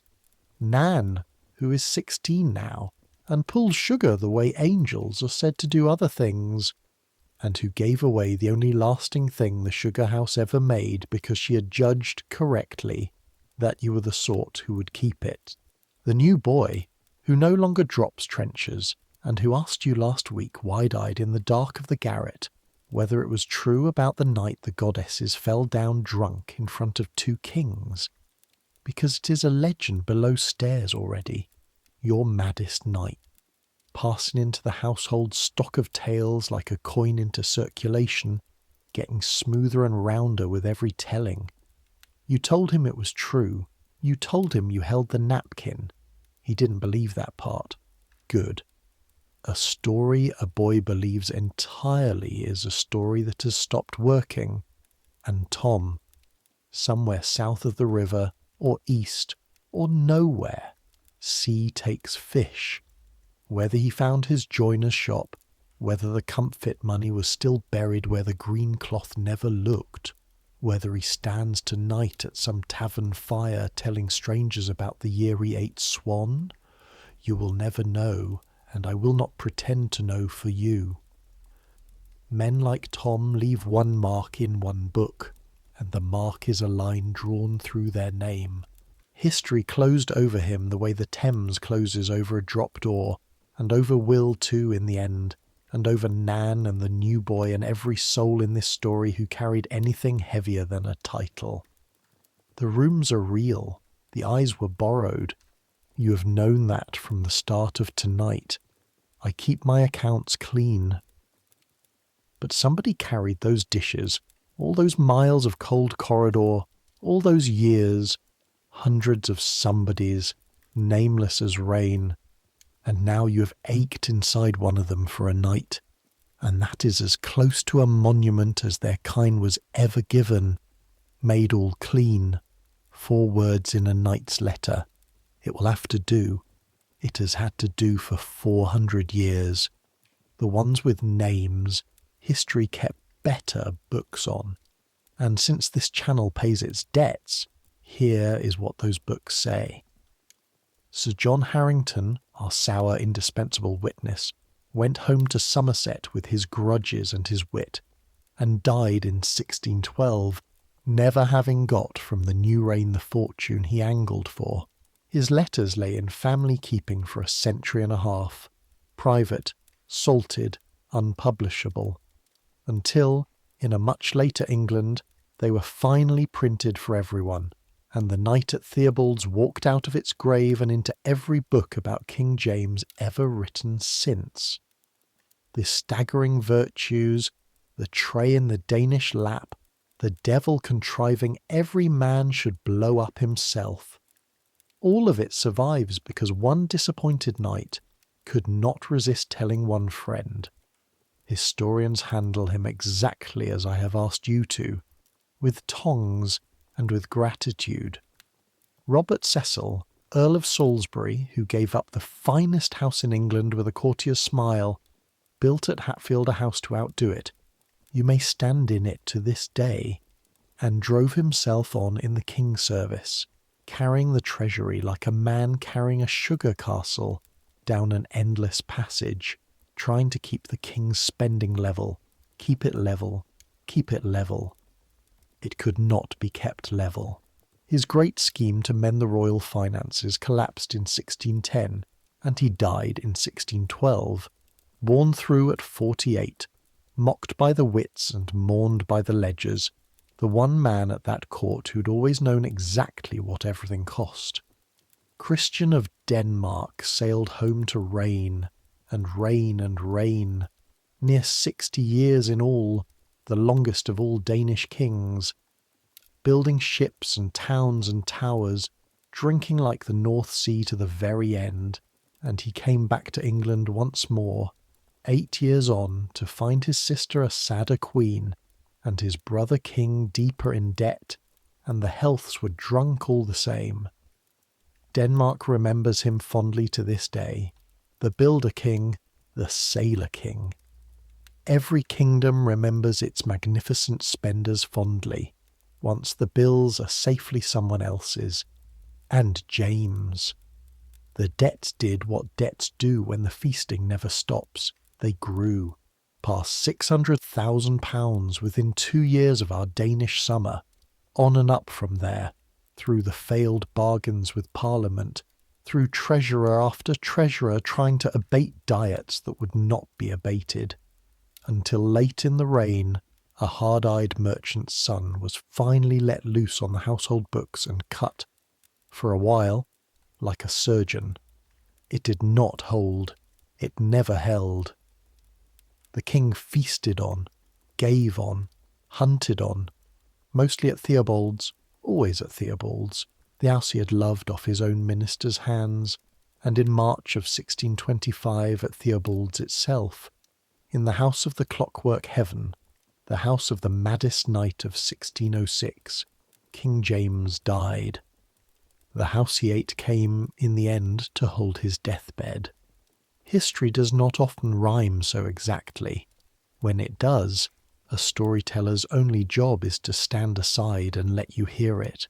Anthony Weldon waited out his grudge for decades, and published his poisonous, unforgettable little portrait of the court around 1650, when James was 25 years dead and could not answer. And England had by then done a thing to James's son beside which all table manners tattle turns pale. For in January 1649, from a window of the banqueting house at Whitehall, the great stone hall that had risen on the site of the old one where masques were danced, the hall built for exactly the kind of glittering, ruinous, beautiful evening this whole story has smelled of, King Charles, who was a small grave boy of 5 in our Danish summer, stepped out onto a scaffold before a silent crowd, and the age of the divine feast ended in the one public spectacle no court could refrain by mourning. And Whitehall itself, the town that swallowed a riverbank, the 1,500 rooms, your garret, your hall, your scullery passage, Jervis's buried kingdom, the sugar house warm in the dark, burned. In 1698, long after every soul in this story was dust, a fire took almost all of it in a night and a day, and it was never rebuilt. Of the whole vast engine, one great building stands today, the banqueting house.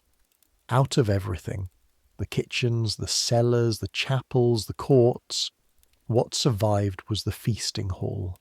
You may visit it.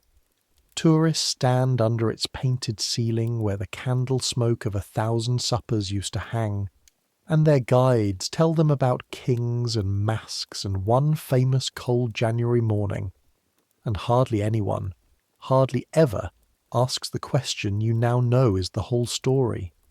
Who carried it all in, and who carried it all out again? But all of that is far downstream, and none of it is tonight. Tonight is a warm evening at the start of your second summer, 1607, and the future is a country nobody in this palace has visited, and we're going up to bed. Come up with Will one last time. The light is nearly gone off the river. The woodyard steps have given you their 15 minutes, and the brick has given your back its warmth, and you rise, slower than a 17-year-old rises, quicker than Rails does. You are learning the middle speeds of a working life, and you cross the darkening courtyard toward the garret stair. You know this crossing so well now that your feet do it without you. 41 paces, the cobble that rocks, the smell of the bakehouse giving way to the smell of the stables, giving way to the smell of green firewood stacked man-high in the dusk. A year and a half ago you got lost between these buildings in broad day. Now the palace fits you the way the coat fits you. You grew into both. The work saw to that. The king is away at Theobald's, and half the household with him, and so tonight Whitehall is as quiet as Whitehall is ever permitted to be. No feast, no candles being counted out by the 100, no sugar castle dying in anyone's arms tonight, no goddesses on the stairs, no clerk walking fast with his book open, just a great sprawling engine at rest, ticking as it cools, a watchman's slow boots in a far gallery, a horse shifting its weight in the dark, the tide beginning to turn against the landing stairs with a sound like patient sweeping, and from the buttery, faint one line of some ballad in the new boy's cracked young voice before somebody, gently, tells him to stow it. Up the dark stair, hand on the worn rail, you do not need a light. Your feet know the treads the way your hands know the folds. You do not yet know, and be glad, be easy, it will keep till morning, it will keep for years, that none of this stands still, that the debts and the feasts will race each other all your working life, and the feasts will always be winning when the music stops.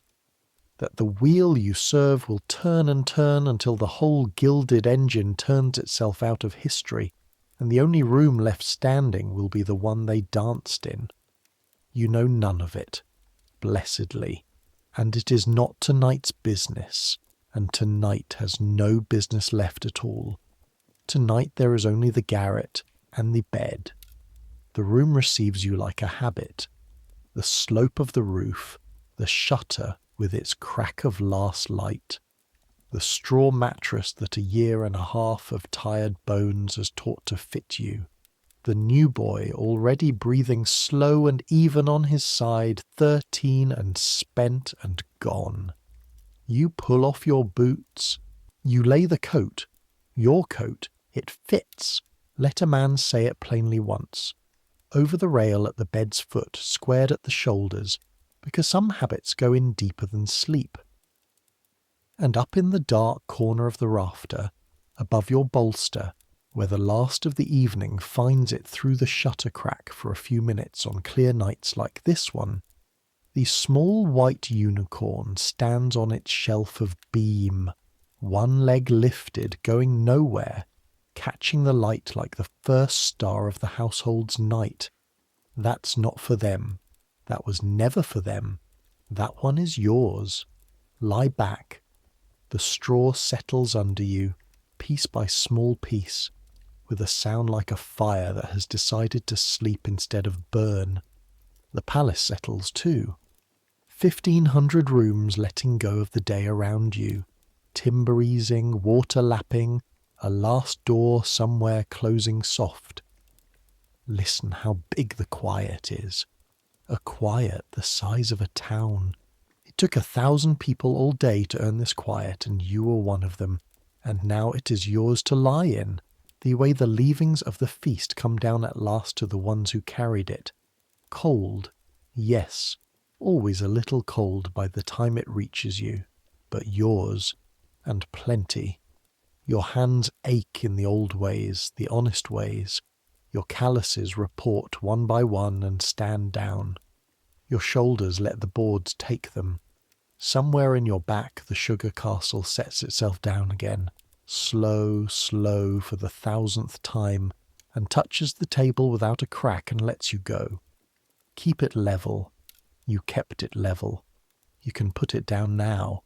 The table must never wait, and the table is cleared and scoured and dressed for morning, and it is not waiting for anything, and neither are you. Serve and be unseen, and the hall is dark, and every soul in it is unseen now, king and clerk and carter's boy alike, all equally invisible, all equally excused, because night is the one lord who keeps no ranks at his board. What the hall wastes, the green cloth counts, but no one counts sleep. No clerk has ever pricked a dream off in a book. This hour is struck from every ledger in the kingdom. Nothing you do between here and the bell can be weighed, or billed, or wanted. It is the only wage this court pays in full, and it is paid to everyone, and it is being paid to you now. You are warm enough, fed enough, safe enough. You have a bed and a coat that fits, and a small white beast standing guard in the rafters. That is more than the boy on the December road had, the one who walked in at the woodyard gate with everything he owned in a sack. That is enough. Say it the way the palace says its own name without thinking. Enough, enough, enough. Tomorrow the bell will ring at 5, the same as always. Tomorrow there will be linen, and the count of the plate, and rules saying you're slow to men who are not slow. Tomorrow there will be errands and trestles, and the long cold march of dishes nobody eats, and the alms tub at the gate, and the whole beautiful mortgaged argument laid again from the start. Tomorrow the wheel. But that's tomorrow. Tomorrow is on the far side of the dark, standing quietly outside the door with its hat in its hands, and it cannot come in until the bell says so, and the bell itself is asleep. Right now there is only this, a warm night, a still palace, a tide turning, a boy nearly a man breathing slower and slower in the biggest quiet in England. The same as last night, the same as the night after the castle, and the night after the mask, and the night after Tom went out the gate into the rain. The same as all the nights stretching out ahead, years of them, a working life of them, each one earned and each one paid. The nights were always the honest part. Whatever the day wasted, the night kept. And centuries will pass. You know this now. You heard the bills come due. The palace you're lying in will change beyond recognition, and then it will burn, and then it will be a street with one stone survivor and a name. The feasts will turn into paintings, and the paintings into postcards. The sugar castles will be gone so completely that scholars will squint at old accounts to believe they existed. The kings will be chapters, the letters footnotes, the wine dust in the shape of barrels deep under a city that has forgotten where its cellars were. People will still lay tables, still light candles for guests they wish to dazzle, still cook too much to say the one wordless thing feasts have always said. We're not afraid of tomorrow, even when it is not true, especially when it is not true. Still someone will carry the dishes in, unseen, and carry them out again, unseen, and stand at the wall while the bright people shine. Still someone small and tired will climb a narrow stair at the end of a long day of other people's magnificence, and lie down grateful in the dark. Some things do not change. The feast does not change, and the clearing up does not change, and the tiredness at the end of service, the deep, clean floor of the body tiredness you are feeling this very minute, this exact one, that does not change at all.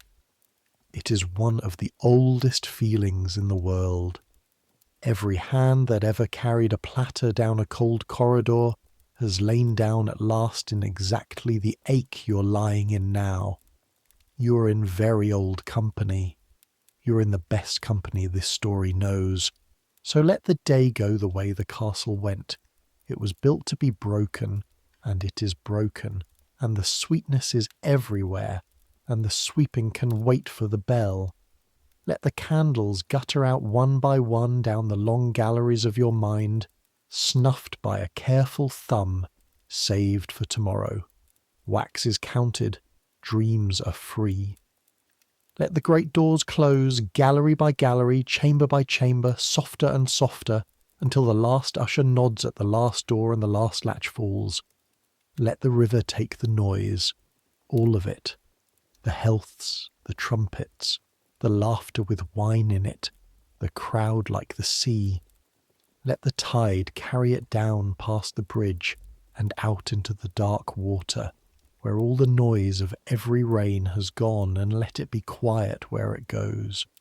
Let your thoughts slow now the way service taught you. No hurrying. Hurrying is unseemly. Process. One slow pace after another down a corridor that is growing gently darker and warmer, and does not, this once, lead anywhere at all, and does not need to. Let your hands uncurl. They have carried enough. Nothing in them now, nothing owed. Count it out, count it back. All counted, all in, the book closed, the clerk gone up to his own bed, the ink drying in the dark. You're warm enough, you are fed enough, you are safe enough. And sleep is coming down the passage now, unhurried, the good servant, the only perfect one this palace ever had. Invisible, punctual, owed to no one and paid to all. And it has a cup for you, and there is nothing in the cup but rest, and you may drink it all, every night of your life, and never once be counted. Let it come. Let sleep take you the way it took Will Harker in his garret over the woodyard, under a small white unicorn in the summer of 1607, 400 years of nights ago. Let the palace fade. Let the last candle go. Let the bell sleep. You've earned this rest, truly. Take it, and dream of whatever dreams may come. Good night.